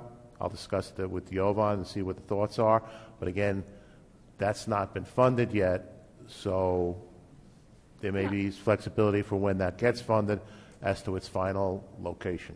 And I would imagine that SHPO would be fine with that, because their primary concern, as we learned, is that the area around the house primarily was maintained. Yeah, everything, like, immediately surrounding the house, you're correct. That's what they wanted, to maintain the vestige of historical architectural use, whatever. I'm probably saying it incorrectly. Yeah. So I just have to say that the thing that catches my attention about this, and it's just totally an aside to everything, is that the walking path around is very reminiscent. I don't know if you were at those meetings with Dr. Schott back in 2000, I guess it was 9 or 10, 11. And one of the things he was talking about was like the natural elements, and one of the things was, the big thing was the walking path. I think he was on, We saw how successful and how happy residents are with what we built on Habernickel. Yeah. Like I said, several of the design elements from the Habernickel Park are incorporated in this drawing because we have found they were well received. yeah. For even like the green giant arborvitaes, we use them as screening up in Habernickel. They've been in for 10 years or so. They've grown tremendously, and they haven't died, and they look really good. Yeah. Okay. All right. Any other questions, anyone? The trees near the house, are they going, the ones that are being preserved, are they actually going to have fences around them? No, they're going to have a patio for the 2 shagbark hickories on the south side of the house. On the northwest corner of the house is that sugar maple. No fencing around it. It's just there. Okay, because on the first page, there's a whole little diagram of fencing, and so I wasn't sure whether, and that would be drawing 2 of 9. Those, Yes. That is the soil erosion sediment control plan. That would be protective fencing around the tree as part of the soil erosion sediment control work. Temporary fencing. temporary, okay. As a demarcation line that a contractor's equipment should not protrude past it because it would be certainly in the root zone of the trees. Okay. So I actually did have a question about the maple tree. So that big old maple tree. So right now, it's all kind of wired together, right? There's The cable tree and- has been big cable? extensively cabled. The tree could be best described as about a 98-year-old human with some cancer, some of this, some of that. It could live for a few more years. It could live for 10 more years. It does lose limbs every now and then. Yeah. We just lost another one. There is some tree work, some pruning that needs, not pruning, but cut back of some recently broken off limbs that needs to be done. The cabling still looks reasonably intact. The future may hold that some additional cabling may be warranted. Again, that's all up to the village as how the village wants to fund these efforts to keep this tree. It is an old tree. However, one disadvantage it does have is it's at the northwest corner of the house. The prevailing winds in our area are from the north-northwest, meaning if we got an inappropriate wind and it damaged a tree, the collateral damage will be the house. So we're leaving the tree, even though it's That has been the Struggling. wishes. That has been the wishes of the council to preserve the tree, to the best of my knowledge, as long as we can. this sounds like a losing proposition going forward. Maybe in some sense, maybe not in others. We have fed the tree. It has taken well to the feeding. It is still blooming. It's still green. It's still standing. A 98-year-old human with kids. That person could live another 2 months. They could live another 10 years. I'm just thinking that maybe we go forward without this tree. Honestly, that's a decision above my pay grade. I got leave you. that up to you, esteemed members of the council. So kind of you. Chris, I have a question. So say I live in the neighborhood, I'm walking around with my kids, we want to go to the park. So we're walking on the sidewalk. Can I enter onto the walking path to the, and I'm so bad with directions, so to the right of the field? So to the north of the field, there's a walking path. Can I get from the sidewalk on West Saddle River into the park? Yeah, Or- there's an entrance where the circuitous path meets the path along West Saddle River Road, right at the north end of the property. Okay. I couldn't tell whether there was a Yeah, fence there's a there or ramp not. there So you also. can get into the park Yeah. that way. There's going to be a ramp there, because that, as I mentioned, that's where we anticipate our service pickup trucks, if they have to plow, to be able to come off the street, plow through the lot, come back out.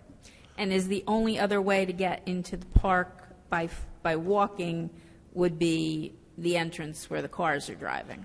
No, there is no fence from the Green Giant screening hedge between the house and the playing field. Okay, Everything south in front of the house is unfenced. okay. So if somebody wants to walk off the sidewalk and walk across the no-mow meadow, nothing is there to stop them or prevent them from that. Okay. So I do kind of like the idea what the mayor said, there is space, if you could move the playground to the north of the field, because if you're, whatever, when I was a parent and I was walking to a park, or when I get to the park, I don't want to have to walk a long time to get to the playground, which this seems. So if they entered on the north side, they'd be on the walking path, and then they could walk off the walking path to the park, right? There's nothing Yes. stopping them. It would just No. be a wooded area? Like that area just north of the field, Yeah. that would be proposed grass area. I think we proposed like a fescue-type grass. You could walk across that. Okay. And then also, as a parent that drove to parks to see their kids play soccer or whatever, if I had a younger kid, if there was a playground near the field, that was always very convenient, because you could watch your older one play in the game and still keep an eye on your little one in the playground. That's what we Sort of. did over here with a fence. Right. Because we wanted parents to be able to be comfortable enough that their youngest may play in the playground and they don't have to watch them 100% of the time because the fence controls them, there's limited access. Right. We are looking at that possibly for the playground. Again, we haven't decided on that, we haven't finalized that yet. But that's kind of for that playground. I mean, as a parent, I don't think I'd feel comfortable having my young one play where the playground currently is if I'm watching my other child at the field where it currently is. I think you just have to watch your kids, but I think, yeah, I agree, I kind of agree also that it feels like it belongs down closer to by the field, right? If there's room for it, I think that's a good location, and then you can have more of a natural wooded area in the back, like where the playground currently is that's a wooded area now, right? Yeah, where the playground is currently shown, say on drawing 8 of 9, you'll see that we have trees proposed right at the edge of the undisturbed wooded area, northeast corner and Right. northwest corner, and But- then also on the south corners. If you move that playground, you could make the undisturbed wooded area larger, correct? Possibly, I have to see what the grades are. We have some grade adjustment that we need to do on the property. Okay. So does everyone agree that the playground could be moved down closer to The field. the field? Yeah, I'd love to see the drawing of it, but, I mean, conceptually, it sounds like a good idea. Pam? Okay. Well, again, I'd like to know what Parks and Rec Conservation Board says about it. All right. Why don't we move I think we should move the playground down to closer to the field. We can do that and present it to SHPO and see what their thoughts are. Okay. Once we're done with the presentation to the council, I'll certainly send a set of drawings over to Nancy and Parks, see if they have any comments. As I said, we want to get this over to SHPO. The only thing I have to still do for SHPO, I still have to write the bid documents because they actually want the full copy of the bid documents also. I think they're going to be looking for key item that we've learned about is that we call for the historic archaeologists to be present at all excavations. We are doing the conduit tomorrow for the water company and PSC&G's underground conduit to the home, and that's all being done tomorrow because that's when the archaeologist is available. When are you planning on submitting these plans, Chris? Excuse me? When are you planning on submitting these plans? Hopefully in the next couple of weeks, by the end of the year. They've already seen these plans, but unsigned and sealed, so naturally they want to see it signed and sealed. Can it wait another couple of weeks? I'd love to have the new council's input on this. I know I've been here for a year, and I haven't had any input at all on this, so I would I love still have to write the spec, and Great. that might take a while. Terrific. Oh, one last question. This culvert that goes into the rain garden, the big rain garden, what does it look like? Is it all underground, or is it visible? It is an underground culvert. What you're looking at on either side of the sidewalk is what is called an FES, a flared end section. We have, I believe, let me see what the detail is. We have a detail on the concrete arch pipe on drawing 9 of 9 at the left side of the drawing.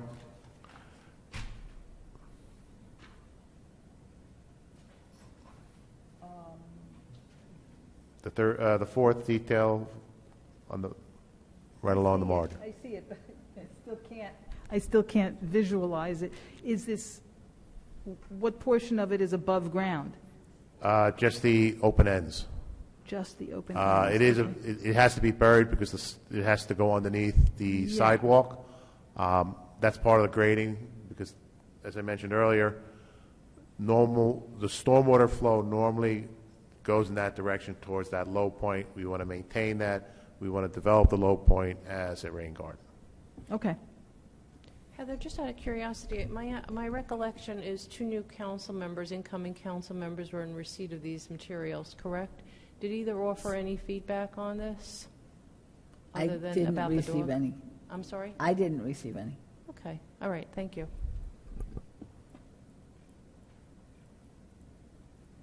All right. Okay, we're good. Any other questions? What does Chase mean? The area in between the restrooms, it says Chase? It's usually considered storage for paper products, toilet paper, so forth.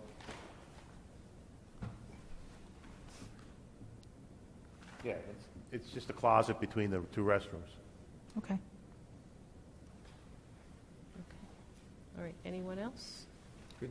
Okay. Well, thank you. Okay? Thanks, Chris. Thank you. Thanks, Chris. And thanks, Dylan. Yes.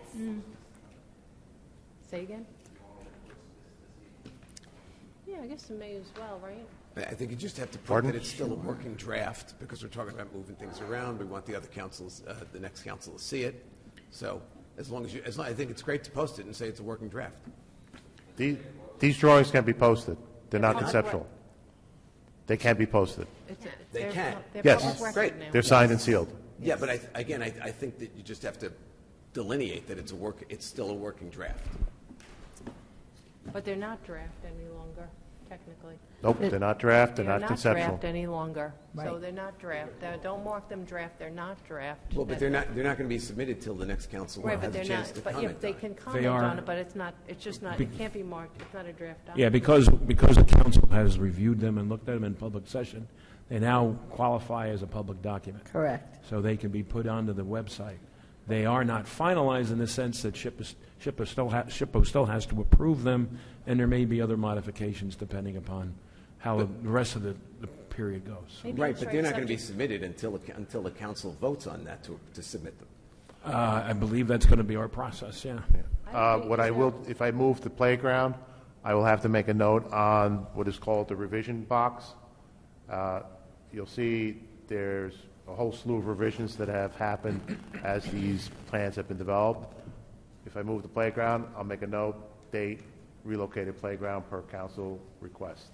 Yeah, but again, I want But the, then those would be, that drawing itself would be the new, most current drawing to be signed and sealed. most current, but it won't be submitted until the Just- council approves it. But the council doesn't, this plan, just to kind of, from a procedural, Sure. this plan was already approved by council. These are just the drawings, and that's how it gets submitted. There's no, I mean, if you want to vote on it, I guess you're free to vote on it, but the Well, vote already. Mayor, I do have the Title 59 resolution before the council for your Right, consideration. Correct. That's for next week Right. for these plans. Right, and I don't want to vote to submit them until the next council sees them. But you're not submitting, you're just, okay. I don't want them finalized till the next, I mean, again, we're only talking a couple of weeks.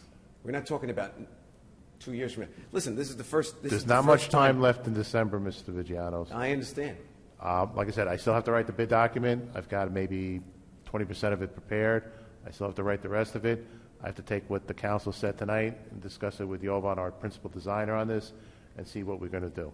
I also may forward a quick email to SHPO, Right. just to get their thoughts on some of the things that we discussed tonight before I make a full formal submittal to them, just to keep that dialogue going with SHPO. Absolutely. So I think it's important to understand that the plan itself was already approved. That's done. So this is not going to happen anyway until then, but we have to keep this ball moving forward, especially under the circumstances. For goodness sakes, wasn't that the whole thing? Was that delays, delays, delays? Why would we want to delay things further? All right. Okay. Thank you, Chris, and thank you Thanks. again, Why Dylan. don't you just stay there, because you have a couple more, so Yes. just stay there for now. Thanks. We have endorsing the 2019 Fair Share Plan and third round housing element. This is one of the resolutions we have to do, according to Beth McManus, our COA planner. Do you want to say something else? Just briefly, Beth was here last meeting to discuss this. This is a plan that is part of our obligation to adopt, because this has to do with the third round housing element. So this is something that's part of our process that's got to get done, and suggest we take it on. I think everybody was in favor of it. It's looked at, it's been vetted through the planning board, so I think we're ready to go with it. Should the date at the bottom be 2022? At the bottom, yeah. Yep. That should, I didn't write it, but yes, that should Well, it won't be on the resolution like that anyway, because we're going to put it on our paper, so. Gotcha. This is just what we have got our from own her. format. Yeah, that's. Right, exactly. So, okay, the next item is the professional design services for the Safe Routes to School grant. So we received a proposal from MV5 Inc. of Parsippany, New Jersey, for their firm to prepare the final design services for the NJDOT Safe Routes to School grant, not to exceed $141,756.25. And that's being reimbursed by NJDOT, is that correct? Yes, the intent is that NJDOT reimburses the village for retaining NV5, the design firm recommended by DOT for this project. Okay, and then there's another resolution for the agreement modification number 1 to be signed by the village manager. So those are 2 more resolutions. Okay. The next item is. I just have a Sorry. question. Go ahead. It mentions that this is in conformity with the stormwater rules and regulations. I think I heard that those rules and regs are going to change. Well, they just changed. They just changed? We shall see. No, it's just, they, yeah. When it's officially official, then I'm worried about it. Like everything else nowadays, I don't know if there's going to be a court challenge. I don't know if somebody's going to put a stay. I have no idea if that's the direction it goes. All right. Well, I do appreciate the analysis of the impervious ground cover. And it's minimal here, so that's good. Okay. The next is awarding professional services contract. This is an annual resolution for nursing services, for communicable disease investigations, child health clinics, adult health clinics, school audits, and influenza clinics. And it's a recommendation to award to Valley Community Health of Ridgewood, New Jersey, not to exceed $12,221.70. It's $51 an hour, which is the same rate as last year, and they bill for the hours used. And in the past, it was actually less than about $10,000. And they also provide health education services, which includes the annual weight loss challenge and the wellness festival, as well as various required programs throughout the year at no charge to the village. Any questions? The next one is the animal control and waterfowl management. This is the second year of a 2-year contract. The yearly charge is $32,400. It's $27,400 for the animal control and $5,000 for waterfowl management. And it's awarded to Tyco in, I believe they're in Hohokus. But we've had Tyco for years. Okay, the next item is the Child Health Clinic. So the health department went out for 8 quotes from physicians who are interested in working the monthly Ridgewood Glenrock Fairlawn Child Health Clinic. Dr. Wayne Naruki, who's been doing this for the past 13 years, was the only response. He is in Rutherford, New Jersey, and it's not to exceed $5,850. It's $180 an hour. It's the same rate as last year. The cost is divided by 3, and each of the communities pay the same, so it's not to exceed $1,950 each. The clinics generally run approximately 2 to 3 hours per month and are held 10 months out of the year. I think I asked this question last year, but I forget the answer. Where does he hold the clinic? Here, I believe. They used to hold it here. I think they held it at one point like in a church, but I believe it's here. I can confirm that. So. Or does it go to all 3 towns? It's done, my understanding is it's done in Ridgewood. But I will confirm that for you. The next one is increasing the social worker hours. So as you know, through the grants that we received, the health department, building department, and police department have been using the social worker that we hired. So we budgeted $6,606 to pay for this contracted social worker. We originally estimated it would be about 15 hours per month. We've already exceeded that in just October and half of November. So we'd like to increase the amount allotted for 2022 to not exceed 30 hours per month. We've initiated a change in the grant to increase the allotment to $20,250. And for the remainder of 2022, it'll be $6,750. And for 2023 to, I believe, October, or it would be $13,500. The social worker has been diligently working, has reached out to various individuals and has formed relationships with them, so it's been very beneficial all around. The next item is the Explorer lease for the health department. This is the 3rd year of a lease for a Ford Explorer. It's $7,008.24 for the year, and it's through Enterprise out of Wayne, New Jersey. And so we are looking to do this. Again, the monthly cost is $584.02, 3rd year of the lease. And there are 9 people now working because of the fact that we have all these grants. So we have a local health outreach coordinator, infectious disease preparedness generalist. We have a retired health officer from the state who's actually paid by the state. So the additional car assists them with transportation for outreach as well as various events scheduled within the community. Heather, I have a question about this. Sure. And I've mentioned this before. We're buying Explorers when I have a feeling the Escape size vehicle will work. I know they use these things to pack things in. I've driven both size vehicles. The smaller vehicle is, in addition to being less expensive, it's less expensive to operate. And I know we've got a whole bunch of Explorers out there, and love to see us start to downsize our fleet. And this wouldn't be a bad time to start. I know that they do have to bring a tent sometimes to events that they go to, but let me check and see if that would work. Okay. Yeah, I mean, again, if the stuff that they need to bring on a regular basis will only fit in the larger SUV, I got it. But I think we all want to get to that smaller SUV place if we can do it as much as we can. Okay. It's a 5-year lease. I don't know if we can change halfway through, but let me find out. Okay, and let me find out also if it would work, the Escape would work. Are we midway instead. through? Is this third midway year. through the lease? The 3rd year It of the says it on lease. the paper, Never mind. 3rd year. Okay. Yeah. Sorry, I missed that. Yeah, I don't know that we can get Never out of mind. it. Yeah. Okay, but we will look at that going Going forward. forward. Yes. The next one is the RFP for the program instruction for the Recreation Department. So this is both for 2022 and 2023. So we go to various outside vendors for program instruction. And for 2023, the 9 proposals were all returning vendors. And we do not commit to all of the offerings in any proposal, and the pricing is negotiable throughout the year.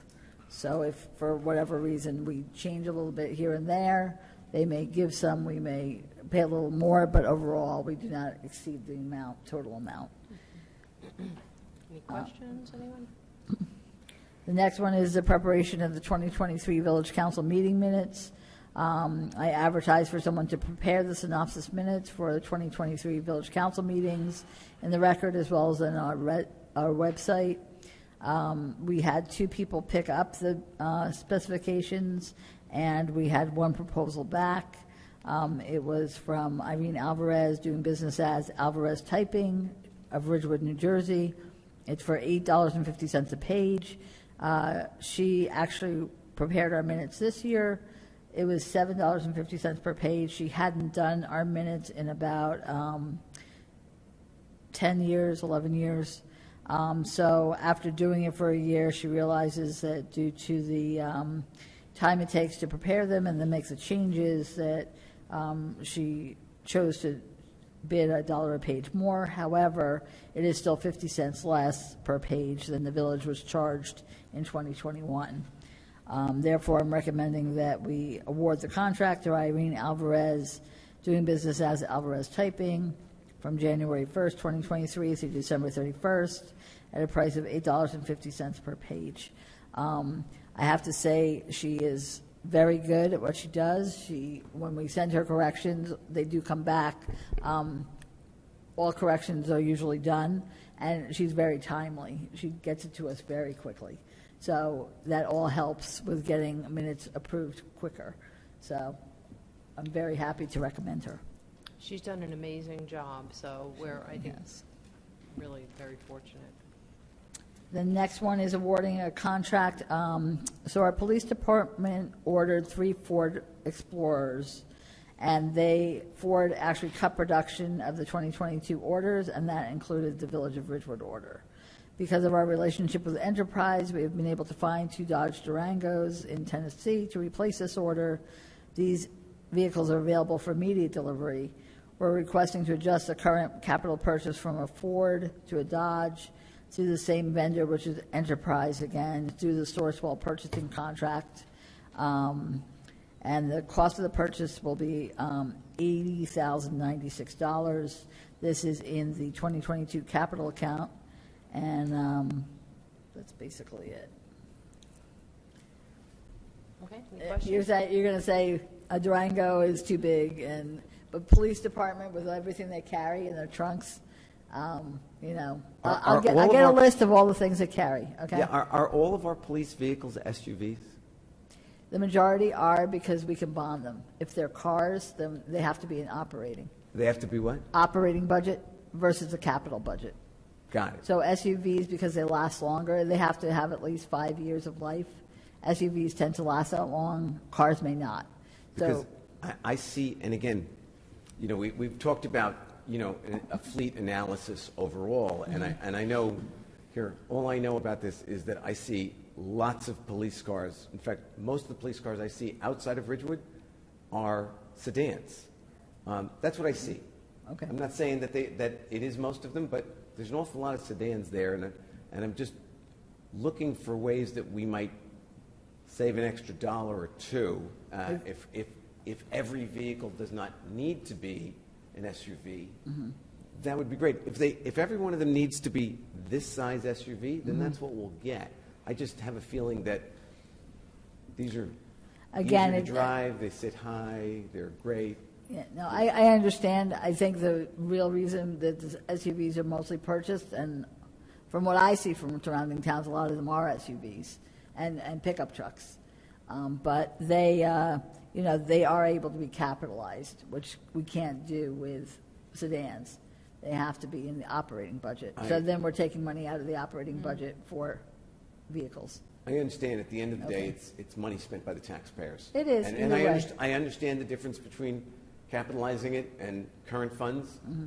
But like I said, I think that, before we get 3 more SUVs, we should take a closer look at this so that we can, and again, we've talked about this, that this is something that I think we have to be heading towards, and it doesn't sound like we're going in that direction yet. Well, this was in the capital budget for 2022, so it was approved by the council for 2022 purchase. It's just that right now, we can't get the Fords we wanted, so they're just trying to not be behind, because they were supposed to get 3 vehicles. Now they're only going to get 2 vehicles, so they're going to be behind in the vehicles that they need if we don't order these now. Because if we don't order these, it'll go to someone else. I understand. I just, as I said, we've talked about this a couple of times, and it doesn't seem like we're really discussing it seriously, and I'd like to discuss it more seriously before we I purchase think, it. I think in fairness, this is a conversation that we had Right. back when we did the And the budget. budget, and the budget passed unanimously. These were listed in that budget as what Correct. was being purchased. So this moment, it's a good conversation, and I think it should be had, but this vote happened unanimously months ago, and these were the vehicles that were listed in that budget. Correct. Right? So that's what's listed in the budget. I quite frankly, I actually haven't seen a sedan police car in quite some time. I always see little SUVs around. I don't know. The League of Municipalities is always encouraging towns to come up with a plan to transition to electric vehicles. And I know that they're hard to get right now, so I don't know if we can plan, but we should be thinking about that. Yeah, I think this is a great conversation to have during our budget meetings in 2023, and also having the plan to transition to electric, as well as downsizing if we don't need as big SUVs, or possibly going to sedans if that's the way the council wants to go. So that's up to the council at that time. But that's really a great discussion we should have then. So. You know what? I'll support this with that caveat that when we look at the budget, and again, what we talked about was a fleet vehicle analysis. We've got lots of cars. We do. We're talking about, at some point, the world is going electric, and it's a gradual what we're thing. looking at, right. But the world is always also going smaller. So I'll do this now. I'll support this now. But this is something that we have to be looking at in a big picture for our next budget. Okay. Okay? The next item is the endorsement of the Community Development Block Grant. It's a porch renovation at the Share House on Cottage Place. This is a required endorsement, does not expend village funds, and so that's what. The next one is the 2024 Municipal Alliance Grant. This is an annual grant. This year it's $9,014.37. It's used for drug and alcohol prevention, abuse prevention programs that's done through our Municipal Alliance group. Any questions on that? Okay, the next one is the result of the bid for the Chestnut Street lot dumpster pad operation. We received bids, and there were 4 registered plan holders. We received 2 bids, and the bids received were identical in price. So I'll let Mr. Rudisauser go from there. This was the first time in my career I've had a tie bid.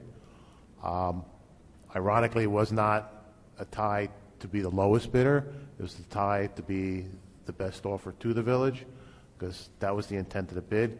We offer the dumpster pad to a vendor that gives us the best price for them to operate it. They operate the Chestnut pad. They're responsible for keeping it clean. arranging for the pickup of the containers, emptying them, and so forth. They have to do the collection of monies owed by the firms using the dumpster pad. That has been at times problematic because a number of the restaurants that have used the pad have been a little slow in paying the current vendor. The current vendor did not bid on this. So we have a tie. I discussed this extensively with the village attorney, and I think we can make a selection on the reasons I expounded in the resolution in the cover memo. So what it is, it's $125 a month or $1,500 per year as the highest responsible bidder. And so, just to circle back, because I remember this discussion before, how do we handle when the restaurant does not pay?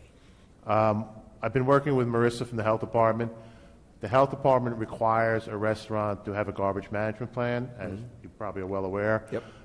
So if a restaurant does not have a place for its refuse container and its recycling on its premises in a manner acceptable to the health department, they need to find an off-site place.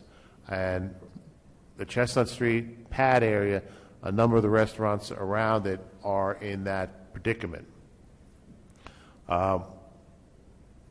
Because of the issues with non-payment by restaurants, the health department is going to take a much more proactive approach so that if a restaurant is not current on their fees for sanitation disposal, they will risk the loss of their approved sanitation plan, meaning they will have to close. They will get red stickered. That threat has been conveyed to a couple of the deadbeats. Hopefully they're going to clean up their act. Conveyed in writing? Thank you. Red sticker goes on the door. That's good. Thank you. No. Okay. The next item is a result of the rebid for the furnishing, delivering, and maintenance of emergency equipment, radios, vehicle computer systems, and other listed equipment for Ridgewood Police, Fire, and EMS. So this is the second time that we went out to bid. The first time we received no bids. The second time we also received no bids. So the resolution that Mr. Rodestauser prepared is to acknowledge the receipt of the bids, the result of the bid receipt, that we received none, and this will now allow us to negotiate for equipment purchases. Anyone? Okay, the next one is awarding professional services contract. This is for EMS and fire. This will also include training. It's for a year, January 1st to December 31st of 2023, for an amount not to exceed $36,000 to Kevney and Streger of Princeton, New Jersey.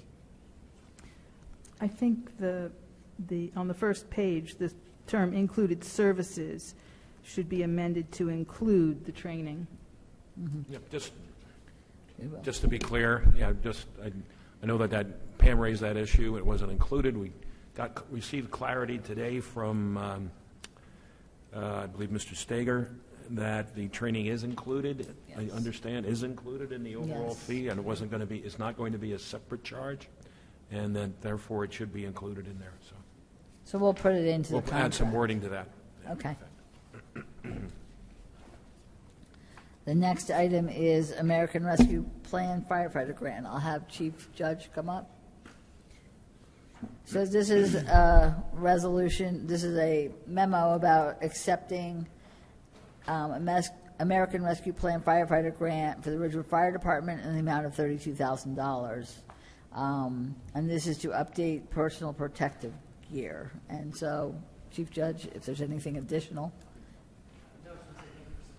Is it on? Hello? Yeah. There we go. Just wanted to say thank you for supporting us going out for it. Thankfully, we did receive $32,000. The state gave out $10 million in total. Initially, the plan was for $75,000 a department. I think highest any department got was around $51,000. It was 6,000 to 51 was the range. So I was happy with the 32,000. And I just want to say thank you to everyone involved. This was my first grant, and the systems can be very confusing. Good job. And I initially met with Bob and Dawn and Danielle, who had done grants. And then Brian Pullman called me at night. He came up to 3-1 and worked with us on the grants. I want to thank him from the police department, my lieutenant who did all like the rough drafts and a lot of the writings, and Marisol from Fire Prevention, who I had read. It was really nice to get that perspective outside of everyday fire to see how it reads. And it came out good in the end, so thank you to everyone. Just looking forward to Thank you. And it is your first but not last grant. not last. Yes. Yeah, Hopefully yeah, next will be more. Maybe Great something that's job. got another 0 or 2 on it would be great. Or 2, yes. Yeah. Perfect. And just on the other matter with Keating and Strieger, he will amend the contract to include Thank that all you. in there, absolutely. Okay. We have no items under policy. Under operations, we have 2 shared services agreement. One is for the Child Health Clinic. Again, we do it with Glen Rock and Fairlawn. We bill them for 1/3 of the invoice billed by the pediatrician. This is the 12th year with Glen Rock and the 6th full year with Fairlawn. The other shared services agreement is with the Borough of Norwood for our health department to conduct cosmetology inspections. We've done this since 2020. And it includes travel time from the village to Norwood and back to the village. The proposed amount of days to complete the inspections is less than a week, and the contract covers routine inspections as well as follow-up and any other after-hour requirements. The next is the review of next week's meeting. We have 2 proclamations, one proclaiming January Radon Action Month, and the second proclamation to honor Nancy Green, the director of the library, on her retirement. There are no introduction or public hearings on Ridgewood water ordinances.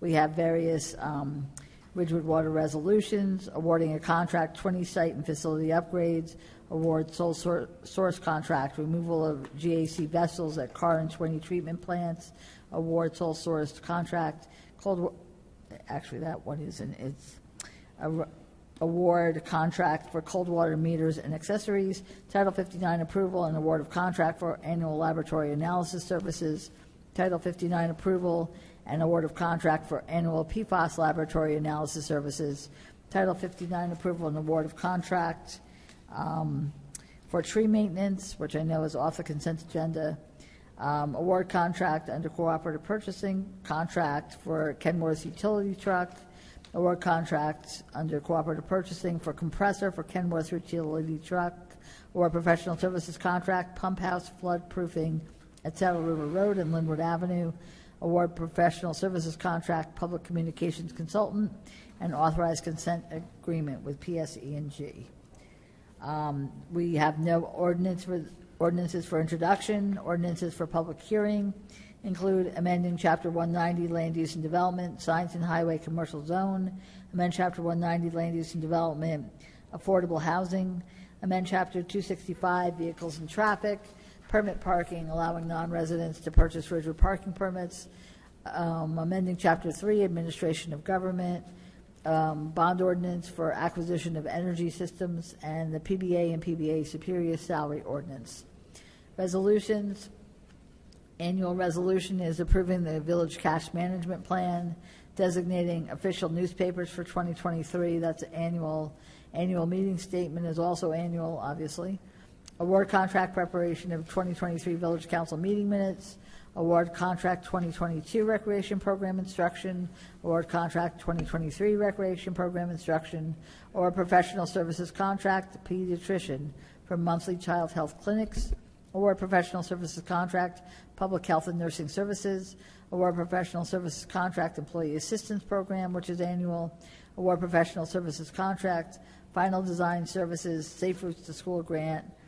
And then also authorizing execution of agreement modification. Amend professional services contract, increase hours for social worker for health department, or professional services contract, EMS and fire. Award contract, Chestnut Street lot dumpster pad operations. Award contract, Lisa Ford Explorer, health department. award contract interstate contract, Dodge Durangos for the Police Department, authorize shared services agreement, 2023 Child Health Clinic with Fairlawn and Glenrock, authorize shared services agreement, 2023 cosmetology inspections with Norwood. We're actually not doing the TV mains. We'll bring that back in January.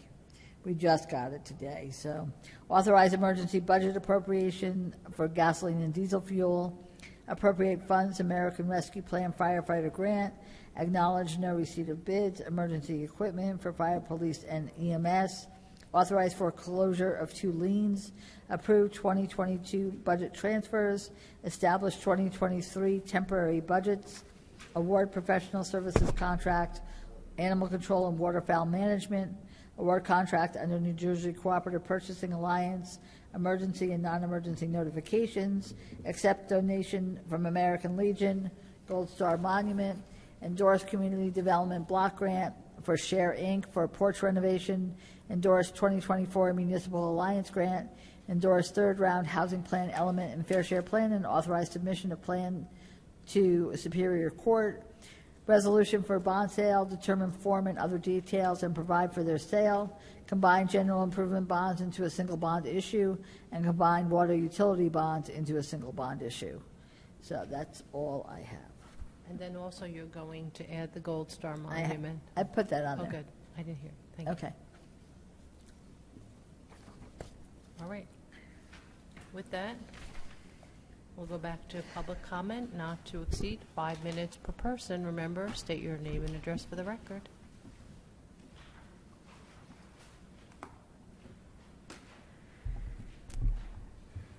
Good evening. Ann Loving, 342 South Irving Street.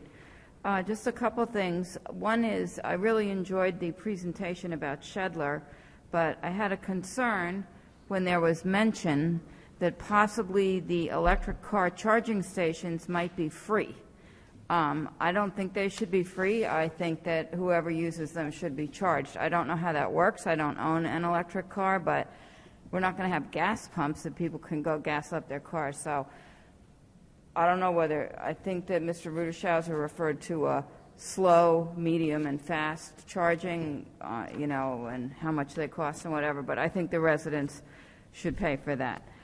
The two other things I wanted to say is, one, I really do agree with the discussion about SUVs for every single police vehicle. I do see lots of sedans in our driving back and forth between here and Hoboken, so I would like to see us moving towards smaller cars, at least for some of them. Finally, I would like to just express my opinion that I am mortified at the way the American Legion is being treated with this monument. It's just so embarrassing that these gentlemen and women have come here time and time again. They've done everything they've been asked to do. It's embarrassing the way they're being treated, and I completely feel that way. Thank you. Thank you,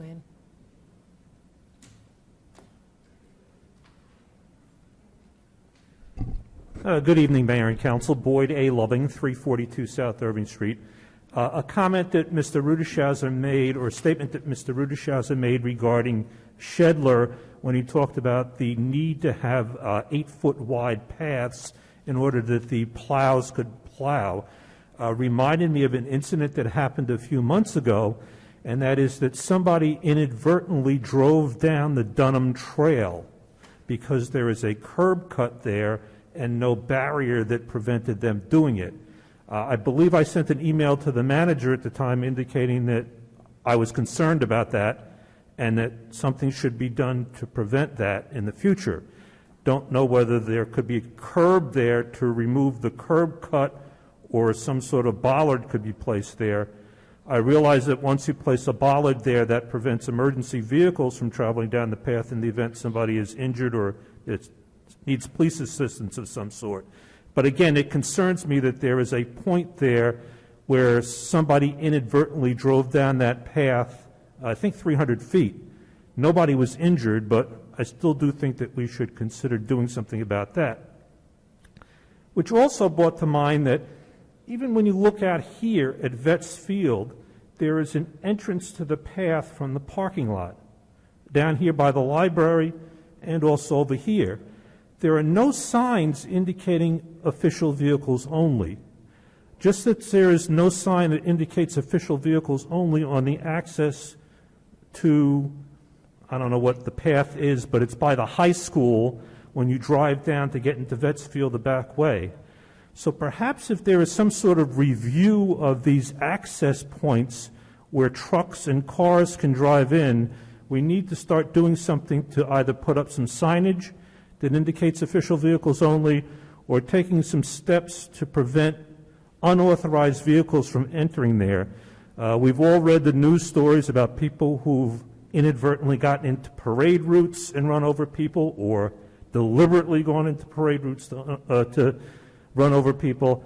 I think we need to, with respect to pedestrian safety, start worrying about these access points where vehicles can deliberately or inadvertently enter areas where there are pedestrians, and either put up some signage to try to prevent it or take some safety precautions to try to prevent it.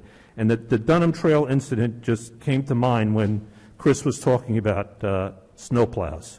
Thank you very much. Yeah, thanks, Boyd. It's a great point. It's a great point.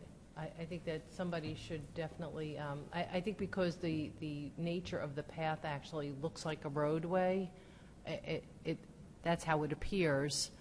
And so it's easy for somebody to make that mistake. And I was on the email about the Dunham drive-in. So, yeah, definitely somebody should take a look at that in those plans. Thank you. I think that's a great observation.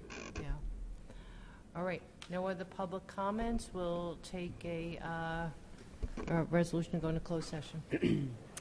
Be it resolved by the Village Council of the Village of Ridgewood that the Village Council meet in closed session on December 7, 2022 at 7:30 p.m. or as soon thereafter as the matter on the agenda can be reached, and that said closed session be held in the fourth floor caucus room of Ridgewood Village Hall, 131 North Maple Avenue, Ridgewood, New Jersey, and be it further resolved that the matters to be discussed in closed session are limited to legal, Adamo versus Ridgewood Water, contract negotiations, FMBA and FMBA/SOA, and personnel, boards, and committees.